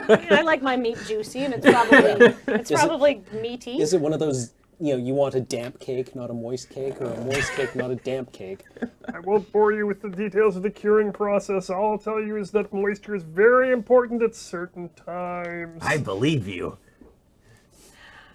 So nobody's stopping for hot dogs then. I love that the red herring in this campaign is sausages. Just like, ooh, quick pivot. All right. As much as I would love to, I think we're on a pretty strict like time frame here. Yeah. Okay. So you eventually make your way to Casino Park, and you're like, oh, that's very nice, because it is. And you find yourself in the massive Janka open air market. So that's thousands of years ago. This was the plaza of a massive Orzhov banking complex. Oh. Or so says the interpretive sign in front of a moss-covered marble statue of the Orzhov patron saint of compound interest. In the years since, the buildings have been converted into townhouses and apartments, boasting, at least according to a for-let sign you can see, heritage architecture, easy access to amenities, and superb views of the Senza Underriver. So basically, this is a big plaza. It's got like a angel statue in the front that's all covered in moss, and behind it is just rows of market stalls, and on the bottom there's like stores and warehouses and stuff, and in the sort of upper areas it's all apartments and townhouses and like living quarters. And there's tons of people here, and all of them go and they're like, huh, okay, interesting. What are you doing here? Sort of a janky hodgepodge of a community. Sort of. Okay. Does it say what the name of the patron saint of compound interest is? It just says the patron saint of the Orzhov patron saint of compound interest, but Okay. perhaps you could ask somebody who works at the Orzhov. Oh, okay. The most powerful of the saints. Yeah, I'm kind of interested because I feel like this is information that would be helpful against like, I mean, I don't know if I gotta do a ruse in the Oh, future. yeah. I came here to worship. Now, unfortunately for you and Valencia, Yep. that at this point, it's maybe not as easy to track those footprints, but they appear to lead not necessarily into the main market, but around like the outside outskirts around one side. So do you want to go into the main market or do you want to follow your footprints? Well, I guess we follow the footprints. Probably, yeah. I mean, I guess. There's just been a lot more foot traffic going back and forth, so they're just not as clear as they were. Like, you were following a set of like clearly defined, like wet, muddy footprints as you were walking along the park of the public path. But as you basically got out to like this big open plaza and stuff like that, there's just like there's been people, there's been carts, there's been animals and stuff like that. But Is there any chance that like, because like maybe we're assuming that this person has Asmola's thing. Could Valencia like sniff? Electricity. Well, can't sniff Could Valencia sniff like Ismola and like kind of like I guess like also see if the scent is coming from another place too, like off of the rod or something? An alternate plan. Enor, how many more times can you use find object in a day? Oh, that also, yeah. None. Oh, Awkward. And I have to have seen the object first, which I have not done with this Oh, okay. last-based seeking machine. Like a lot of my magic is more like feeling based, so I thought maybe it just worked that way. Mine involves druids. knowing things. So I mean, there's a lot of people around. Yeah, we could just ask. oh, right. Anybody Yeah. else super drippy show up? Conversation. Yeah, like I go to a stall and I say, "Hi, who's the owner?" Okay, well, this is this is Ovog's Flowerorium. Oh, Ovog is a crawl flower merchant, so he's one of those big insect people. And he goes, hello, tourists! Welcome to Ovog's Flowerorium. I have white moss clusters, 10 zibs per head. Green glow amarilla, 75 zibs, comes in a nice pot. I have spectacled colibia, 50 for lovely bouquet. I have rust nail buds just come into season, and very special, night blooming catapults, very fancy. Only 2 zeno per bloom. we were looking for somebody who may have come this way. He puts the night blooming catapult back very carefully. Ooh, night blooming catapult. Who you look for?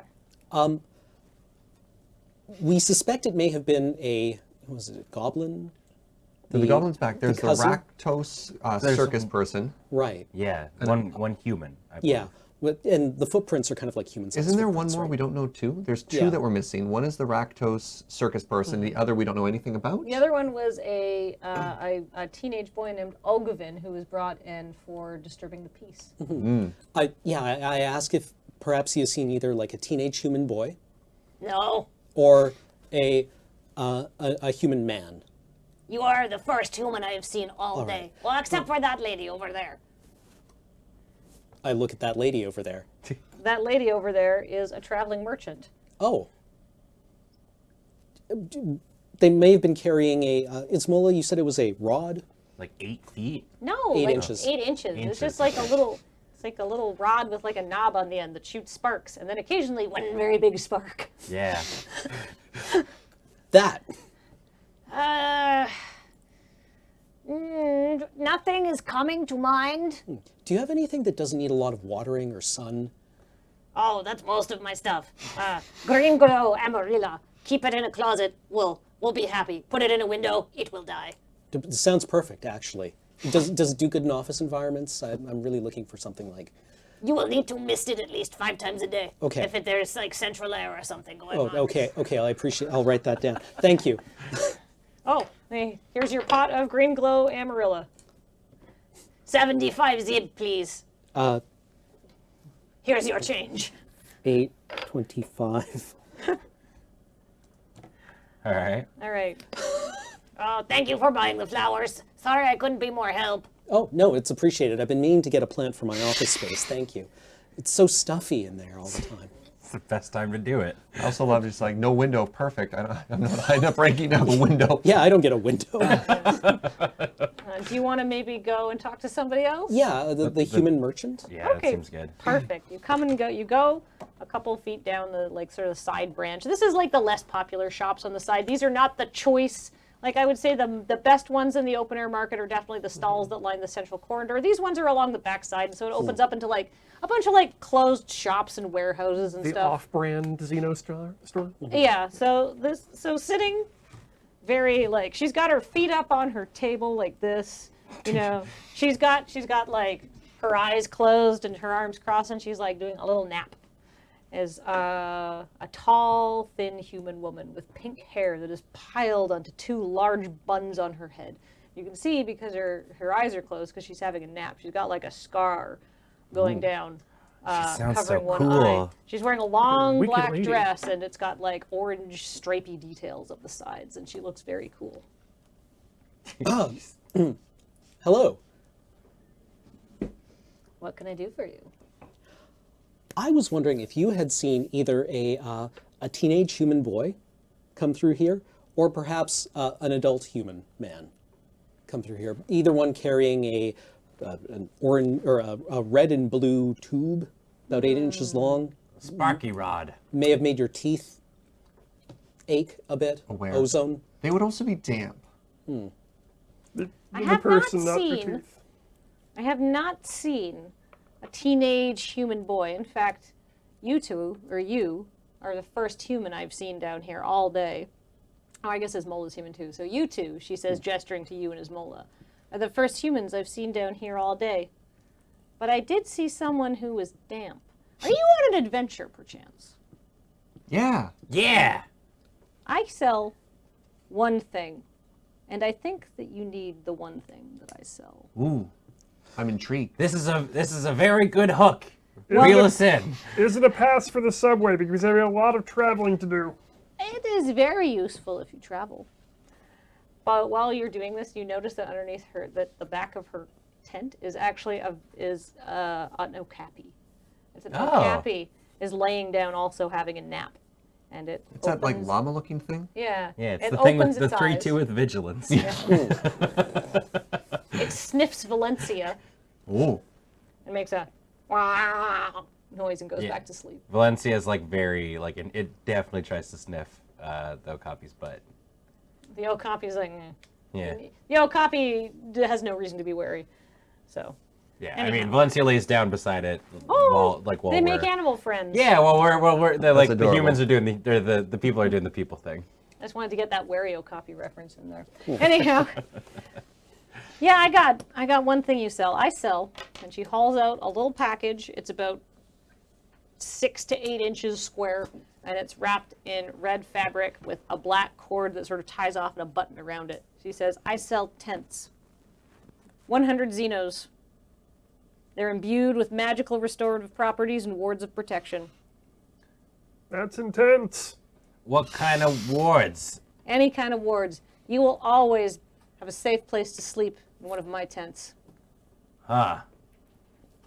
I mean, that sounds pretty good. I don't have that kind of money, though. I'm not gonna lie. Yeah, I didn't. Payday's on Friday. Wait, hold on. Didn't we get like some funds from the Azorius to just get what we want? I don't get a credit account. Oh, I thought we had expenses. Not here. Well, Everyone thinks that we have expense accounts. We honestly don't. We're I mean- carrying paper.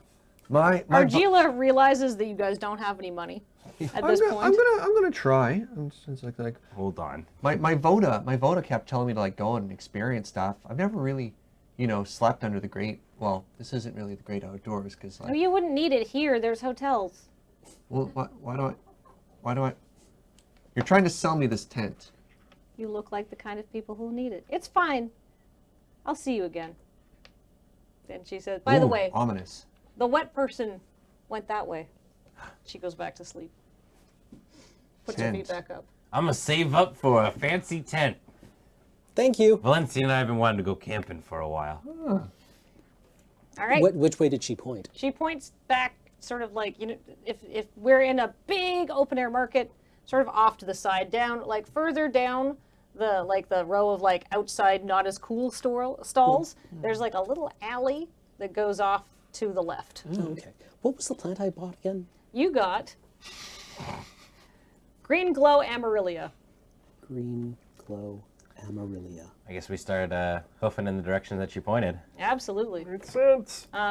The last stall that you pass, sort of like very like just as you're going to go down the alley. This is not a lot of customers come down here, and you guys looking all like from out of town and all wet and miserable. You get somebody says the guy running the stall, which is a simic hybrid with like big jellyfish tentacles on his back, says, "Hello, come to Cox's concoctions and restoratives. Would you like potions? I have potions. You look like you need potions." No, thank you. I'm allergic. Well, potions, hold on. Judging from the last experience we had, I could use at least a potion or two. We're on a quest. Oh, We need excellent. some of your strongest potions. Oh, well, this one, bright pink, 50 zibs, cures hangovers. I don't know if you can handle that potion. What flavor? Cherry. Blue raspberry. It's a Gatorade. All right.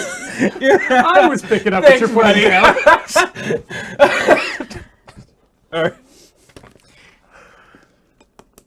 This You're one, both so pleased. do you want to spend a little money or a lot of money? A little money. All right, 150 zibs. We'll get the job done. Jesus. Zib is like, Oh, right, I got the like a backwards. copper. That's Yeah. that's the good one. Right. yeah. 150 zibs. We'll Sounds get the good. job done. I'll take one. Oh, I've got one. There it is, 150 zibs. All right, here. You want potion? You want potion? You have Wait, you more said than- you had one. Do you have I more than want. one? I have one of each kind of potion. And this is the hangover one? No, that is the one that heals you. It gets Oh, the job hell done. yeah. All right, I got a healing potion. Do you have anything else that gets the job done? Oh, yes, I have these. And he pulls out a huge potion in a beautiful ornate bottle and says, "My own special blend. I always keep one on me for emergencies." This potion, you can see the label on the bottle, 5 Xenos. That's a fancy bottle. It's a very nice bottle. What is it? Oh, special concoction. I cannot tell you. Just blind buy. Roll the dice. Yep. That's. I don't know. I think I've got like 3. I've got 3 Xenos to my name. I'm unsure of my bank account currently. I can don't do it loot for boxes. 3 Xenos. No deal. What about I give you this healing potion back, and that's like that's 3 Xenos in however much I gave you earlier. He closes the shutters to his shop. Negotiations failed. I tried. All right. Don't piss off Cockix too much. I had planned to just have him show up several times, but he'll remember. Uh-oh. He's like a Skyrim NPC. I was just trying to wheel and deal. Anyhow, people aren't going to take super kindly to you guys down here because you're not from around here. They're gonna not. You are gonna have to like your charisma would like. Basically, to get any wheeling and dealing done, you're going to have to make charisma checks with undercity denizens because you're not from around here. Great. So, just All so right. you know. All right, you have a small healing potion. Yeah. And we're head off on the trail of our wet friend. All right. So, you follow the path for a little bit. Valencia's like, "Woof, arf, arf, arf," and like starts leading you down, and you go down the alley a little way, and you see a big empty warehouse with a "For Let" sign in the window. Oh, This seems exactly like the kind of place we'd have a showdown. you said window. Yeah. I peek up and into the window. It's very dark inside. As a place that's currently on the market, I should have some knowledge about this. Sure. Well, I mean, how much undercity regulation do you do? Are we still within the? You're still within the third precinct. Then definitely I should know about this. All right, you can make me. What do you think would be the most appropriate for this? I would think. Arcana, for Arcana bylaw mage. Sure. Yeah, Arcana sounds good. History would also make sense, but Arcana Yeah. seems fine. Well, I've forgotten everything. Oh no! What'd you roll? It's a 1. Oh, wow. So it's a bonus. It's warehouse. There's a bonus of 4 on that for It's warehouse. It's for lease. It does not look like it is condemned for any reason. It looks fairly sturdy and well constructed from the outside. It's probably just in a crappy location.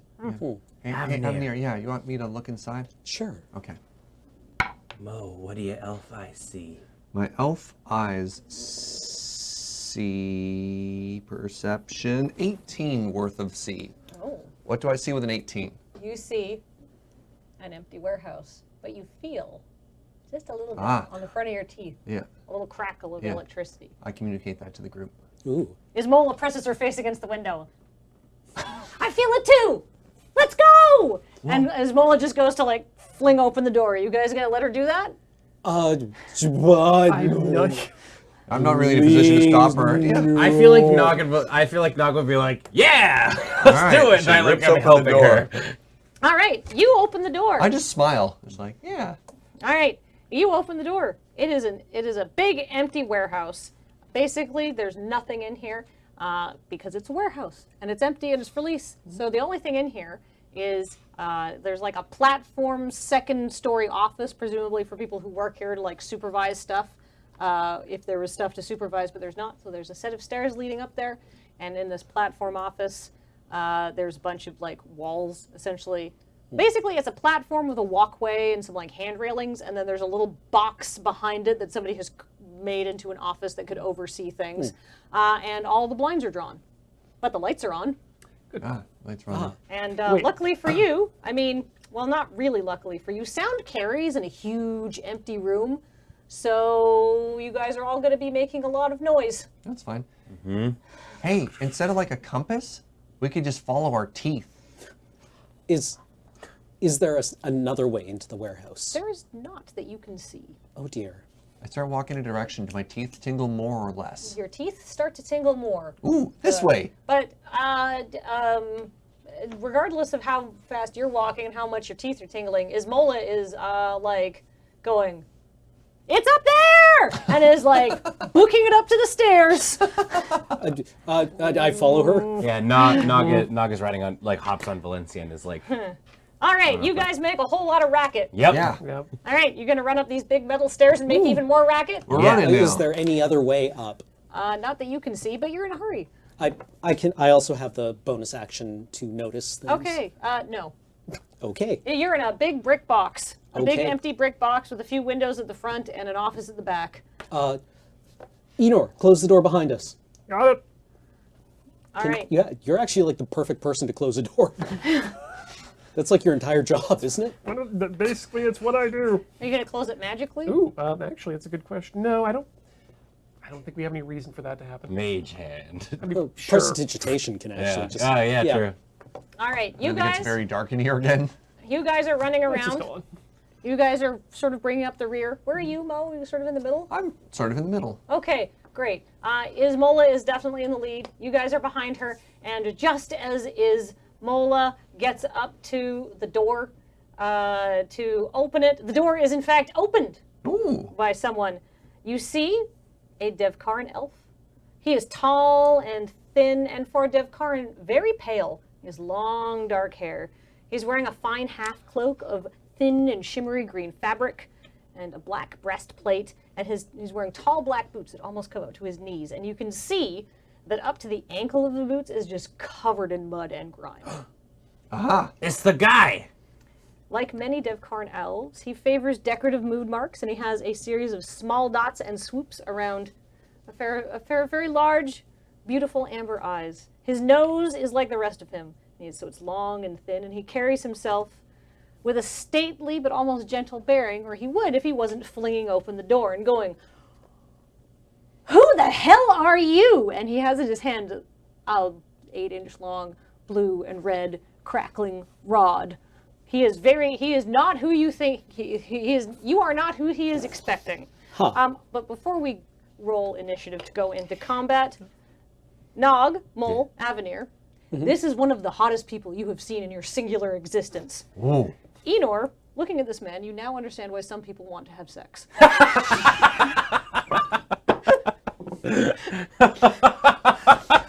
Sweet.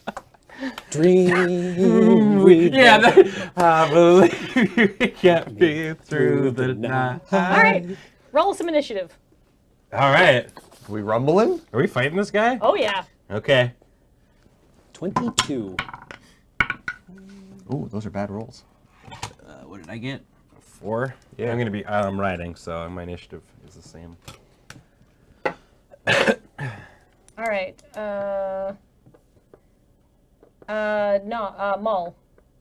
Mo. Mo? 10. 10. Okay. Enor. 12. I'm sorry, does 12. the initiative just say hot elf? Yes. Yeah. We don't know his name. Are you're riding? do? Yes. Valencia. So it's a 6 for us. Okay, for the both of you? Yeah. Okay. Wait. And Mola needs to roll her initiative, which is 9. And you said it's it's actually a 6 for both of you? Yeah. Great. Okay, let's go to combat. So, and just to clarify things, we were looking for 2 humans, yet this is a third person we weren't expecting to have in the sewers who's covered in sewer gunk. Yeah. We don't know who this dude is. We No. don't know who this Total dude is. surprise. Ooh. Revelatory. Well, Avenir, despite the fact that you are hanging back, you are the least surprised when this incredible hunk Devkaran elf snaps open the door saying, "What the heck is going on? Who are you?" Oh, I And have it something looks exactly ready to for fight this. you. I've got my Azorius insignia. And I yell, "Halt! You violated the law. Consumer Goods Inspection Agency!"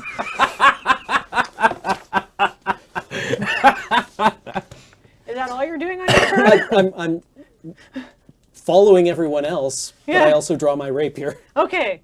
Do you want to ready an action or anything like that? I'll just double move, trying to get up the stairs. Okay, that sounds good. You're, If the stairs are only one story, yeah. Drop the flux conduit. your hot elf is going to maybe consider that on his turn. But actually, what I think he's going to do on his turn is look at Ismola, look at Nog and Valencia, and he is going to go to the edge of the railing, and he is going to hop over the railing and jump down like a single story to the floor below, which he's going to do. Maybe I'll roll like 1d4 damage on him or something like that. And he is going to ready himself for a fight. Oh dear. So he can't be pinned on the stairs. I'm still. Nog is very much still enamored by this. He's like, what? Oh, he looks amazing when he does it too, because his cloak is very light and beautiful and sparkly, and it flutters behind him and slowly droops down as he lands. And he lands perfectly and cat-like, and he's just thump. We're fighting tuxedo Okay. mask. It's like, yeah, flower fighting petals. Yeah, tuxedo we really mask. are. Sweet. All right, Enor, it's your turn. Okay, I'm going to cast command Okay. with the one-word phrase approach. So I speak a one-word command to a creature I can see within range. The target must succeed a Wisdom saving throw, Okay. which I believe is, how does that work again? Well, you have to tell me what my spell save DC is. So it's So be, as a wizard, to be your int modifier plus your proficiency modifier plus plus 8. 8. Yeah. 8. So, oh, great. 14. Okay. I succeed. Oh, curses. Well, that. Nothing happens. No! He says, very dramatically. Yeah. Even his voice is hot, by the way. Oh. Damn. Molander, Why do you have to be a bad guy? who says I'm a bad guy?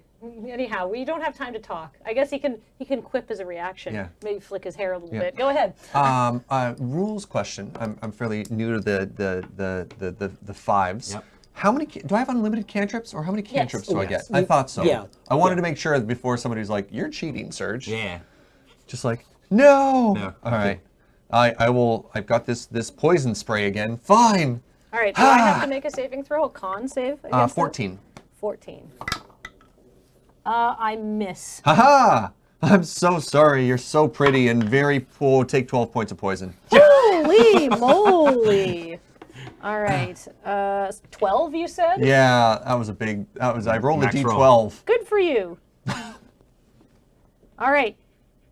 Ismola is going to be like, the flux conduit, and she is going to use a spell because she Ooh. also knows spells.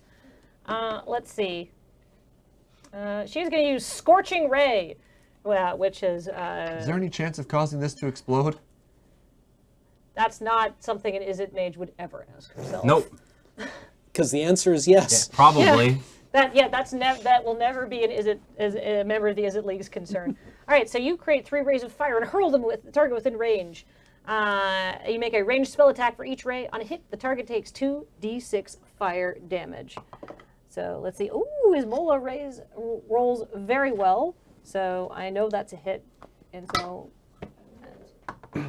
that's 6 points of damage. All right. Beating the crap out of Tuxedo Mask. Oh, no.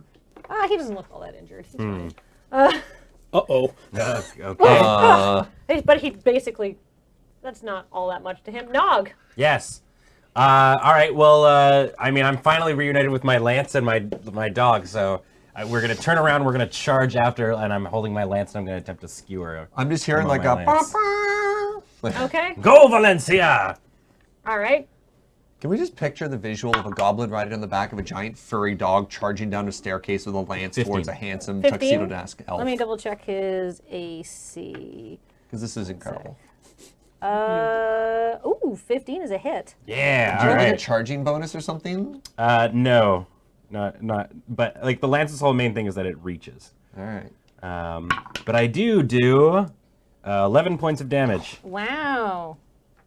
Ba, ba, ba, ba. Oh, he's starting to maybe that was like, oof. You know, maybe he felt that one quite a bit. Let's say. Take that, you dangerously attractive human or male. Wherever All right. you are. So Valencia is in here, but she shouldn't be because you guys are sort of one unit right now. Well, so I'm yeah, gonna skip yeah. her. We just match up initiatives. Avenir, it's your turn. Okay, I guess we're fighting. It's supposed to work. I'll. Not respecting your authority. Yeah, no, okay. I will use my cunning action to dash Okay. as a free action and try to position myself opposite of Nog. Okay. For the try to maneuver well- the flank. Yeah, Yeah. I'm gonna. As a note, I'm about 10 feet away from the dude. right. But I assume after you've like impaled him on a lance, he's probably like, paying attention to you. Yeah. I'm gonna say that can happen. Okay. I mean, can I? I would like to try acrobatics to do so dramatically. Absolutely. Roll me an acrobatics check. I would like to not do that. No, tell me the number. You already said you 9. wanted to do it. I landed on my keys. Okay, you're gonna do so, but it's not gonna look cool. Oh. He is gonna notice, and your feet are gonna. You know when you like squeak on like a linoleum floor and it goes, it makes Yeah. a horrible noise. You're gonna do that, so it's gonna look even less cool. This He's is your gonna moment. scoff a little bit at you as he sees you approach. I'm embarrassed, but the scoffing actually is devastating. All right, it's my hot elf's turn. So as a free action, he's gonna cast Shillelagh. He's a wizard? I'm sorry, what? It's Druid. Druid, yeah. Oh! He gets a magic stick that hits things. That's just a bonus action. Yeah. So what Shillelagh does is the wood of the quarterstaff that he is holding, actually, that he's, I guess, magicked out of his cloak, I guess, is imbued with nature's power, and for the duration, he can use his spellcasting ability instead of strength for attack and damage rolls of melee for that weapon, so you know. And the weapon is now reads as magical, if anybody cares about that. And then he is pretty annoyed, so he is, let's see, what is he going to cast here?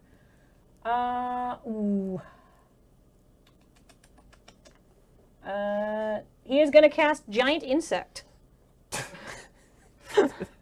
Is he? Yeah, so he's going to grab his quarterstaff and he's going to bang it on the ground very dramatically and flick his hair. And I'm going to say, since I can transform to 10 centipedes, 3 spiders, 5 wasps, or 1 scorpion, but I'm going to say, how about 2 silverfish? No!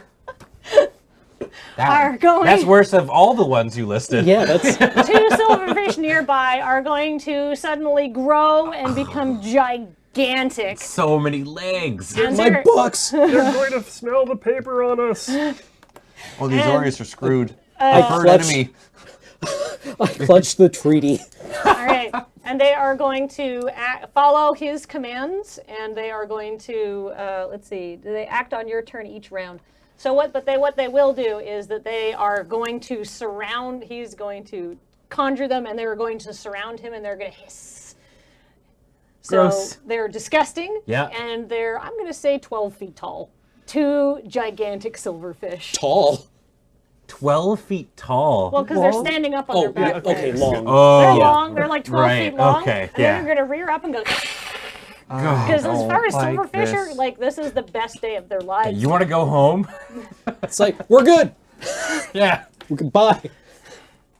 In case you haven't noticed, he's a Golgari druid. Yeah. Ah. That tracks. All right, let me add my silverfish to let's see, to this. Oh, so disgusting. Silverfish 1. And I guess I should roll some initiative for my silverfish. Oh, terrible, terrible. Oh, well, one of them actually has great initiative. And silverfish 2. The sensory organs of the silverfish, are they mainly visual? I don't know a lot about silverfish, so I'm going to be using something else I have prepped. They're antenna based. Okay. All right. So now you have some silverfish, and he's taken his turn. And Enor, it's your go. Well, how far away is he? Well, he was the warehouse. Were you running, or did you just close the door and everybody else was already up there? I'm pretty sure I was about like halfway there. Halfway? I feel like you could probably close. What's your movement, like 20, 30 feet. 30 feet? You could probably get right up in his grill with those silverfish if you wanted to double move. No, absolutely not. You could go give one of them silverfish a high five. I don't want to deal Like with the 7 high silverfish fives. at all. Yeah. It's probably wise. Be like the Wheel of Fortune, like. brrrr. You know what? Let's try it with a silverfish. So I'm going to, as a bonus action during my movement, cast ensnaring strike, Okay. and I will attempt to strike one of said silverfish. That sounds great. What are you trying to hit here? AC? Yes. Or a save? Yeah, Okay. Standard. Yeah. But that's not going to do. That's a 9. Okay, their AC is a little higher than that. So there. All right. Let's see Enor, what happens. do you have anything else to do on your turn? Nope, that's me. Molander. Now a very hot man is surrounded by, has 2 extremely disgusting 12-foot long silverfish beside him. I switched to the secret druidic language Okay. because I've never met a druid out in the wild before, and I'm very hot friend. Why are you so angry? And while we're doing this, because they're silverfish, and I'm hoping they're a little bit lighter, I'm going to use the level 2 spell Gust of Wind because they're taller than everybody, and I'm going to try and blow them away. A line of strong wind 60 feet long and 10 feet wide comes from me in a direction that you choose for the duration of the spell. Each creature that starts in turn of the line must succeed a strength saving throw or be pushed 15 feet away in that direction. So I'm going to angle it high enough that it doesn't hit human people, but these are, as we said, are quite tall. Okay. So I'm going if to try they're and rearing blow up- them back away from the sexy elf. Okay. That will blow them onto Nog. Yep. Yeah, problematically, but as the spell continues, I'll go further and he can potentially move under the line. So anyways, I'm now casting the spell and we'll see how it goes. So how did the silverfish deal with this? Do they have to make some a sort of save? strength saving throw. So start with a strength saving throw. Okay, well they're quite strong, so that's probably pretty good. Okay. What's my target? 14. Okay. Silverfish 1 critically fails and is going to be a flying silverfish, but let me make the other Fantastic. one. Ah, come back, dice. That is the most upsetting group of words I've Silverfish heard in 2 a while. makes its save and is going to stand right beside Golgari Tuxedo Mask. Okay, as so the we've first decided one to is call him. pushed 15 feet back. And now any creature in the line must spend 2 feet of movement for every 1 foot they want to do if they want to fight the stream of air. Okay, how long is this going for? I can hold it for an entire minute, but I have Okay. to concentrate and keep it going. Hell of a Okay. flat. And also on my turn as a bonus action, I can change the direction. Okay. I have some good news and some bad news for you. Okay. You have succeeded in blowing a silverfish off course. Fantastic. The silverfish is going to, in fact, be picked up and it is going to start tumbling, and it's going to start rolling, and the silverfish is absolutely enormous. And you're like about 10 feet behind him. Yep. Can you make me, and you and Valencia make me an athletics check to dodge a flying Sure silverfish? can. Fantastic. Boy. All right. Oh, that's That's a 1. a critical fail. Just like the I have some silverfish. more good news for you. Yep. The silverfish is not as gross as you anticipated. Oh, really? In fact, it just feels kind of dusty when it absolutely slams into you in Valencia and sends all 3 of you flying. I hate you so much, Mo. So much.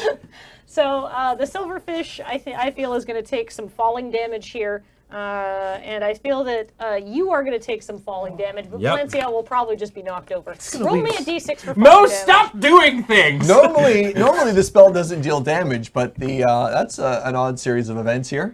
Sorry, how much damage? Or what Roll do me I a do? d6 for some falling damage, or a d4 probably. You're not falling that far, but Sure. it's far for you because you're being knocked off Valencia. Oh, you keep and rolling hit. Oh, well, Fours. hold on. Actually, I have an ability as a cavalier for that. Okay.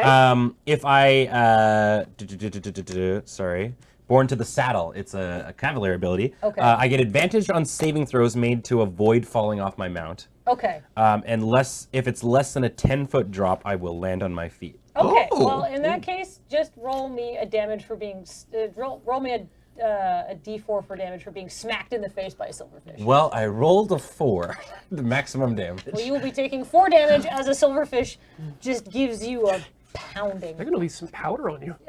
You are gonna be you're gonna be seeing stars Yep. because that silverfish went a flying. Mildly concussed from a silverfish. So gross. Yep. Literal nightmares. Kindness impact.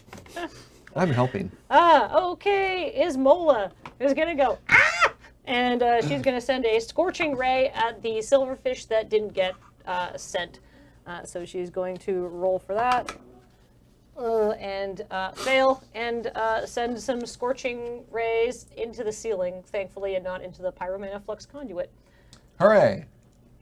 Nog, All right. you haven't been knocked off, but you're like, oh. So I haven't been knocked off. Because you said you had advantage, or did you have advantage, or you could roll not to? Well, I have advantage on saving throws. For being knocked off. For your being mount. knocked off So my I said mount. you didn't get. So I guess you could roll another dice and we can see if you were knocked off. Okay, I guess my first one was that. Yeah. This one. The first one was the dodge, yeah. So this one would have been a 12. And what was the? It was a critical failure. Was my other roll. And And I took 4 damage from being hit. yeah, I'm- I'll say you're still on your mount, but you're a little like. Ooh. Oh, okay. But it's your turn. All right. Well, I will. There is attempt... a silverfish on its back behind you. Could I make distance myself just a little bit using on top of on Valencia and attempt to sort of like coup de grace it in the belly with my lance? Absolutely, I think you could do that because the silverfish is very disoriented. Yeah. Because it just flew through the air, hit you, got a nasty knock, Yeah. and is now on its back going, whoa. You're disgusting and I hate you. I get a 23. That is definitely a hit on my silverfish. Okay. Where did my D12 disappear to? I have a D12 you can use. All right. So that will be 13 damage. That is a good amount of damage on my silverfish. My silverfish is not like gonna die. Yeah. It's pretty unhappy. Yeah. It's taken quite a bit of damage in the past couple minutes. Yep. Gross. How much time is one round of combat? 6 seconds. seconds, aka So I can a vine. So I can fine.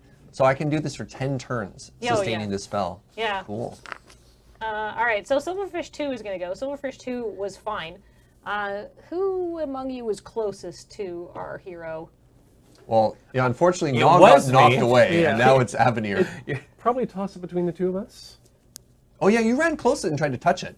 Yeah, I tried to hit a silverfish, so Oh, you did. yes. Was it It was unsuccessful, but right?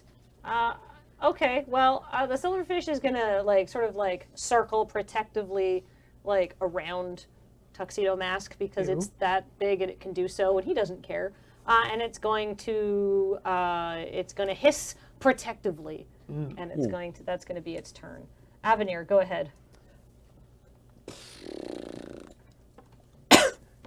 This is your last chance. Okay. So, we've called Okay. for backup. Surrender the conduit. In the background, I'm stabbing this bug in the belly. Just like tears and snot going down your face. He doesn't seem like he's going to do that. But why? I'm unprepared for this eventuality. I made it clear I'm from the Azorius Senate, right? I don't care. But I'm important. Not to me. Oh. All around me are familiar faces. So you're just going to talk on your turn then? Yeah, let's say I'm dodging. Okay. You're staying nimble. That gives me people who attack me have disadvantage. right. Okay. Cool. And I have Silverfish. advantage on dexterity saving throws, I want to say. I feel like you're standing above Silverfish 1 stabbing it, right? Yes. I think Silverfish 1, because it is absolutely enormous, is going to have to use its whole turn to sort of like, Turtle itself up. yeah, it's going to have to like slowly rotate its body to flip itself over.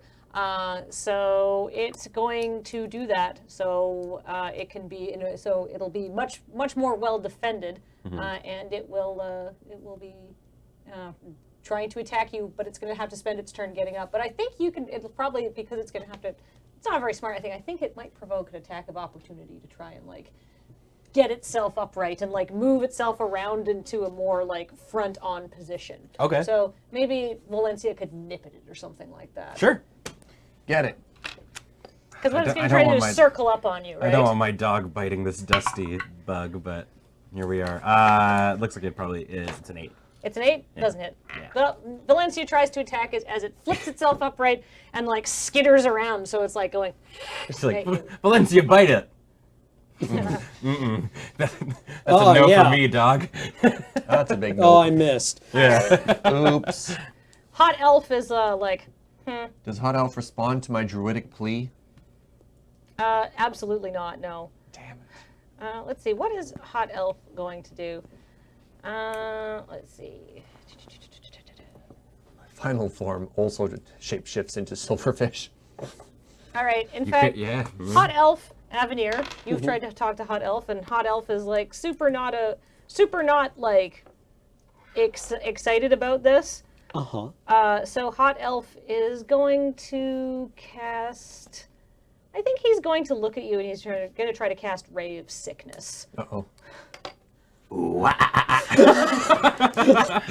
Are you down with the sickness Avenir?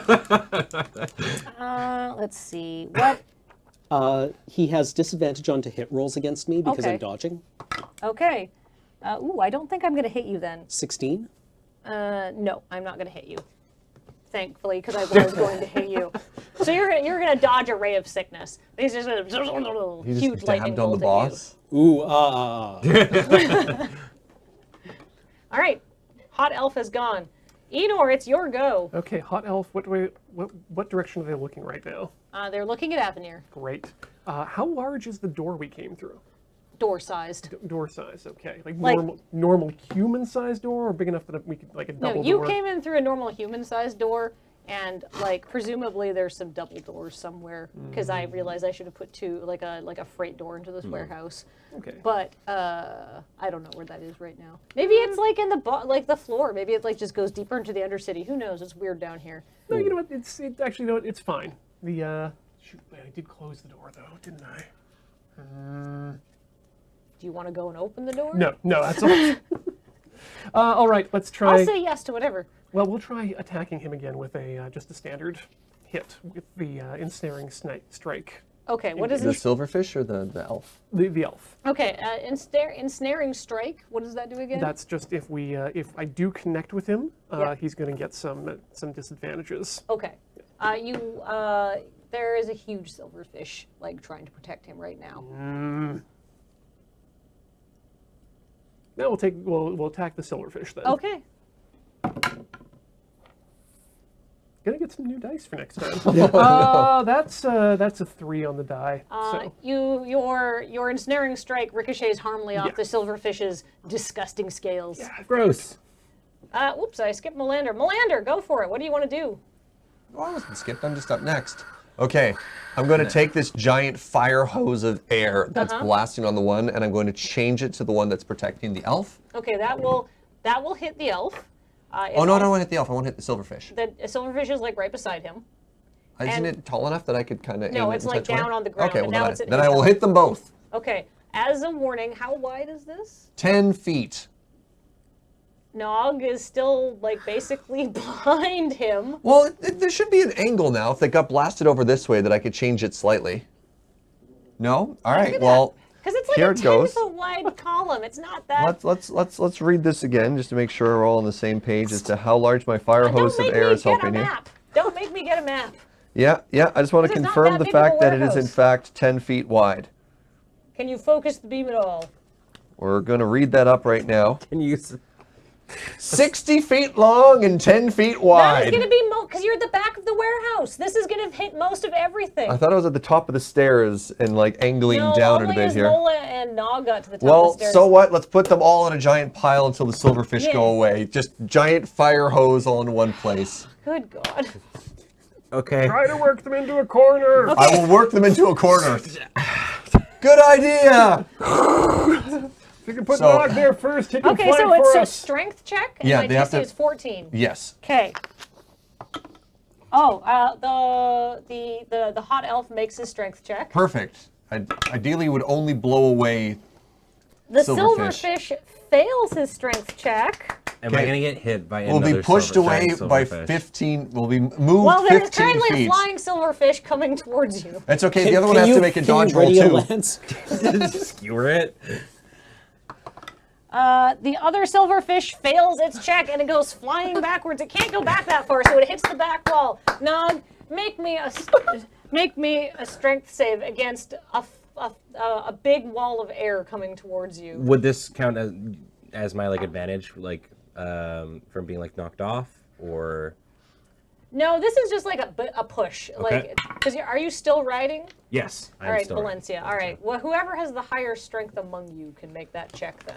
Shockingly, Probably it's you? me. So I pass. Yes. Yeah. It's All a right. 22. Great. Now make me a dodge roll, because there's a flying silverfish tumbling along the ground. So just Akimbo. like a dex check kind of a thing. Yeah, whatever you think. Cool. That would be a 12.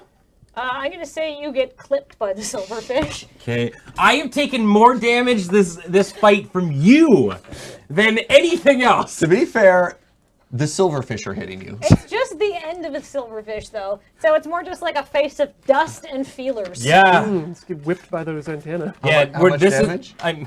Roll me a d4. All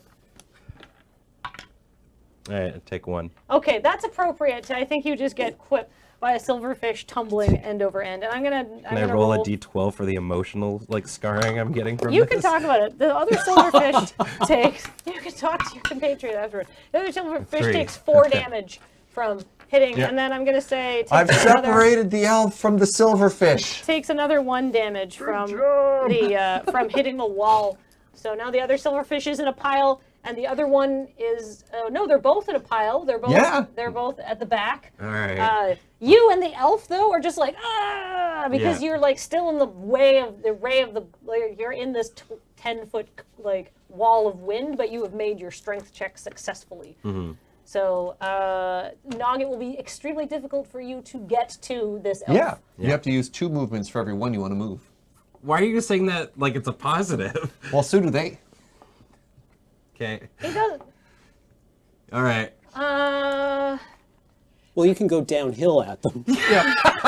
Right? Oh, we can get such a great charge. Jump in the airstream and just go like lance first at them. Oh my god. Okay. Ballistic goblins. Yeah. Ismola is A going little to. goblin grenade. Esmola is going to fire a scorching ray at one of the silverfish, and it is going to miss. So Nog, it's your go. Okay. Would I? So I'm not even You're gonna. 10 feet away, Yeah. so you could conceivably get to him. I'm only 10 feet You away. said you were about 10 feet behind him when you were finished your lance move. Right. Then you got hit by a silverfish. Oh, okay, and I thought I stabbed the also got, like, silverfish. flung with No, them. because you didn't fall off. Okay. Well, I can hit him from this distance. Excellent. And you also passed the strength thing. Yeah. No, I don't even need to move. Oh! Lance's reach. Your lance has a 10-foot reach. Well, it Very says long thing. But it's adds being 5 held by a feet to it. goblin. Oh, so I guess I move 5 feet. So in Okay. this case, I move 10. Okay. Yeah. All right. Great. And Okay. so make me an attack roll. All right, and I attempt to skewer Get this guy. I'm getting like my mouth is Okay, like. if you are trying to lance, I'm giving you disadvantage on this because there is a huge wall of Here's air another coming D20. at you. Yeah, that tracks, doesn't it? Well, that would be a 13. That's not a hit. Yeah. All right. Silverfish 2 is going to spend its turn righting itself. Yep. Avenir, it's your go. Is he facing me? He, I believe, is going like this because there's a wall of wind coming out of Avenir or out of Melander at him. So maybe he's highly distracted. Like this Okay, is the perfect time for a rogue strike. Nice. Okay, well, then Get him. I'll go poke him. Do you have to get up next to him to poke him? Yes. There is a wall of wind 10 feet wide blasting him. So you will need to make a strength check to avoid not just going as soon as you enter the area of effect of that spell, just being blown against the far wall. Maybe I won't move in Yeah, then. I would say this is something you wouldn't. On the ground! I yell. I try to intimidate. Okay, Ooh. Ooh. 15? 15. What's my how does intimidate work? Like you Let's gotta, actually look it up. what's the spell save on it? It's Because I feel like that's it's a wisdom spell save that's basically your charisma modifier plus well, whatever yeah. it is. There's an actual skill roll here that Yeah. I'm making that's trying to like, basically no. like browbeat him into doing something. The DM's most dreaded thing is having to look up a rules interaction. Yeah, on when you screen. attempt to influence someone using threats, hostile actions, and physical violence, make a charisma intimidation check. Yes. Examples include trying to. Yeah.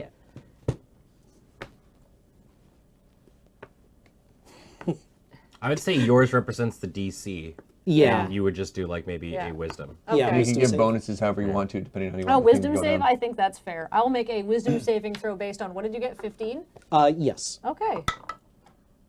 He is intimidated. Ooh. Okay. What is that? So that means he can't willingly move towards you? It doesn't have an effect. He is. Well, he can't. I am. You're influencing his Yeah, I'm influencing him. It's a role playing thing, I guess. Okay. Yeah. Okay, he's intimidated. Good. I'm going to play off that. Excellent. All right, he's intimidated. Not particularly hurt. His silverfish have been separated from him. Go ahead, Enor. Or no, I'm sorry, Silverfish 1. Silverfish 1 writes itself, and it's actually his turn. I'm so sorry. He's intimidated and he's annoyed because his silverfish have been blown away. Surrender to the law. I mean, this guy's got a shillelagh. He's probably going to just beat the tar out of me if I try to fight him. Let's see. What level did you cast that spell at? It's a level 2 spell, but I don't cast it at a different level. It's basically if you get hit by the beam, you make a strength check. Okay. Which he's passed. He's strong enough, at least in this time, to not worry about it. If he tries to move inside of it, if he moves towards me, But it's the level movement 2, is halved. right? Yeah. Correct. Okay, well, most importantly, he's going to cast Dispel Magic. He's going to snap his fingers, and your wind's going to shut off. And he's going to Thank enough of God. Or thank the patron saint of compound interest. My wind spell. All right. Hot Elf has gone. Enor. Whew. Two can play at this game! And I'm going to smack my stick against the ground and cast Silent Image Okay. to conjure a 15 by 15 foot scorpion. Oh. Okay. Yes, it will then come close to me and snap. Be like your guardian scorpion. Exactly, yeah, menacingly. Okay, excellent. It's like a hologram. Yeah, basically. All right. But he doesn't know that. Melander, your wind just stopped. Ah! Acid. Okay. Or poison. I keep saying acid. I don't have to Okay. roll this. So Constitution save Yep. with 14. I do not make my Constitution All right, save. come on, big roll. You want to blow on it for luck? Nope, I'm mad. No, at no you. more gust of wind. No more gust of wind. All He's right. been blown enough. I only get a 2 this time. All right. 2 more points of poison. All right. He's starting to maybe look like a little like beat up. Maybe a dramatic bruise is appearing on his Oh, so beautiful handsome. chiseled cheekbones. Ismola is out of scorching rays and is going to look at him, look at the other, the Scorpion? silverfish, and be like, "Oh hell!" And she's gonna move over to the scorpion, the silverfish, and try to stab it. And she's gonna miss. Ismola's bad at combat. Nog, go ahead. All right, now the wind is gone. I go, oh, this is much better. Yeah! And then try and make the stab again. Okay. But my body hasn't quite righted itself yet. And I roll a 2. You're going to miss, and a whiff of air Yeah. is gonna blow his hair. I'm like trying to compensate for the wind still, and I'm like, "Bah!" The silverfish is gonna try and bite Ismola, and it's gonna miss. Avenir, it's your go. He's intimidated. Okay, I'm going to use my insightful fighting. Okay. So I roll insight versus Okay. the target rolling deception, which is Okay. your charisma. Okay. If you have a proficiency in deception, I don't know if you do. I don't think so. Okay. If I win the roll, 8. 10. Bother. Okay, I don't get sneak attack for 1 turn. Okay. Or for 1 minute. But I That's will. very powerful, though. I remember in fencing, there's a move called the flesh, Oh. French for arrow. And Okay. I'm going to like, "Ah!" All right, go for it. That's basically the it's French, No, but it's he's very a little intimidated by you, so do I get any bonus or any penalties or anything? No. Nope, just checking. 25. That is a hit. Roll me some damage. 9. Oh, excellent. Good job. I'd say that you guys are starting to make good progress on this poor, beautiful man. Damn raid boss.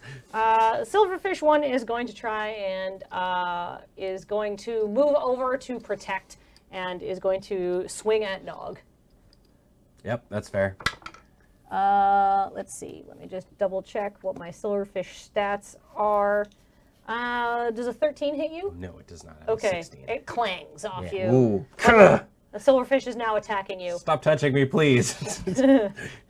I hate everything about your Hot existence. Elf is going to go, and he's like, "Ugh, this is ridiculous." And let's see. What is he going to do? He is going to...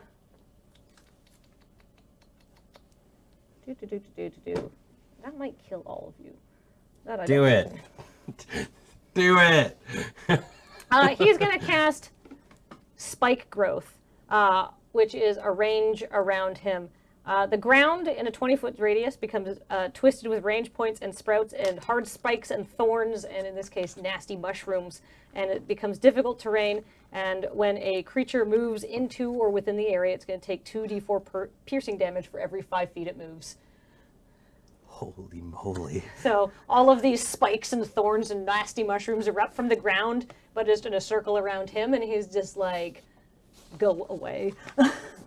Nobody move! This pokey thing's on. Wait, I guess Valencia would take the damage here too. Yes. Probably. All right. Poor doggo. So you got plenty of spellcasters. Mo, use your wind. Get me out of here. Enor, it's your go. Okay. God. Turn the fan back on. So is the The spikes at 20 feet around him. not the spikes, the silverfish, is it still coiled around him? It's beside him, and it was actually it's not coiled around him. It was attacking Nog. It was Okay. coming to defend him. Is it still within range, would you say, of a striking blow? Yeah, I think so. But if you're going to be moving within 20 feet of him, you're going to have to move through some very difficult terrain. I'm not moving myself through anything. Oh, the scorpion's I'm going to not do moving it. the scorpion through anything.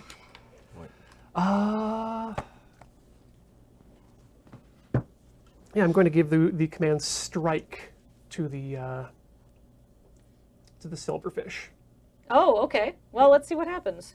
What is my save on this? Whiz? Yep, 14 against whiz. Oh, excellent. It passes. On the silverfish? I rolled real well.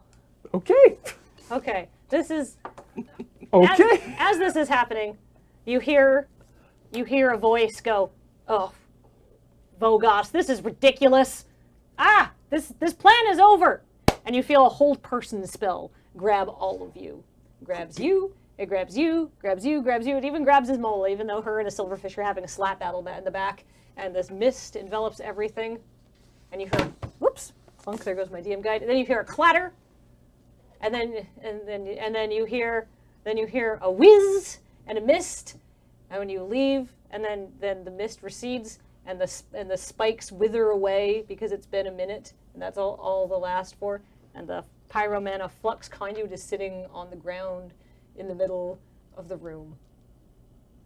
And like the silverfish and the dude are The silverfish and the dude are gone. Okay. Is the ground still thorny? No, those start withering away because the spell only lasts for a minute. Oh. So as you notice the spikes recede, you see your MacGuffin, your pyromana flux conduit sitting there. But you can hear footsteps echoing. Are we still held? You're held. All right. So you just wait until the spell duration stops, and then you get to go. But I think we'll have to figure out what happens in the next session of Bylaw and Order. Whoa! All right. Thanks, everybody. Thanks for joining us. I really appreciate it. Tune in next week for more getting sausage papers signed and no other difficulty whatsoever. Well, that worked out fairly well. Yeah. Mo, Hi. Serge, Hi. you are literally the worst druid. It's so good. That was great. I'm not mad at you. I'm disappointed. I had nothing else I could do. I'd used all of my other spells. Oh, well, I thought it was very funny. It had great effect. Can we Yeah. just say that we're having a nice long rest while the spell just dissipates from our bodies? Yes. Well, I So, need to sleep for 4 hours, but sure. well, that all worked out fine. I'm sure nothing Yeah. will come of this. Oh, You got no, some yeah, it'll be- information.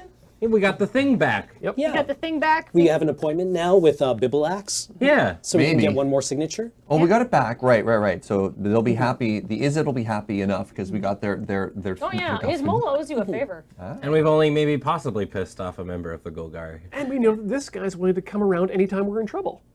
Vogos. So handsome. Yeah, you got a name. How useful is that? Huh. He got all sorts of cool things. So, hey, chat, you're back. I hope you Hey. enjoyed that. There's lots of combat there. There's training combat, which was hurting rats, and then there was actual combat where I was like, "Oh, I really don't want to kill these people." You It's a worked very fine. hard. It's a fine balance. Yeah, and then we got to explore some of the more exciting parts of the third precinct. So it's 7:30, so we got to get going. But thank you so much all for joining us. We'll be back next week, the same bat time, same bat channel. But if you wanted to watch that again, you can go to youtube.com/loadingreadyrun and check out the replay, or you can get it as a podcast wherever your fine podcasts are sold. All right.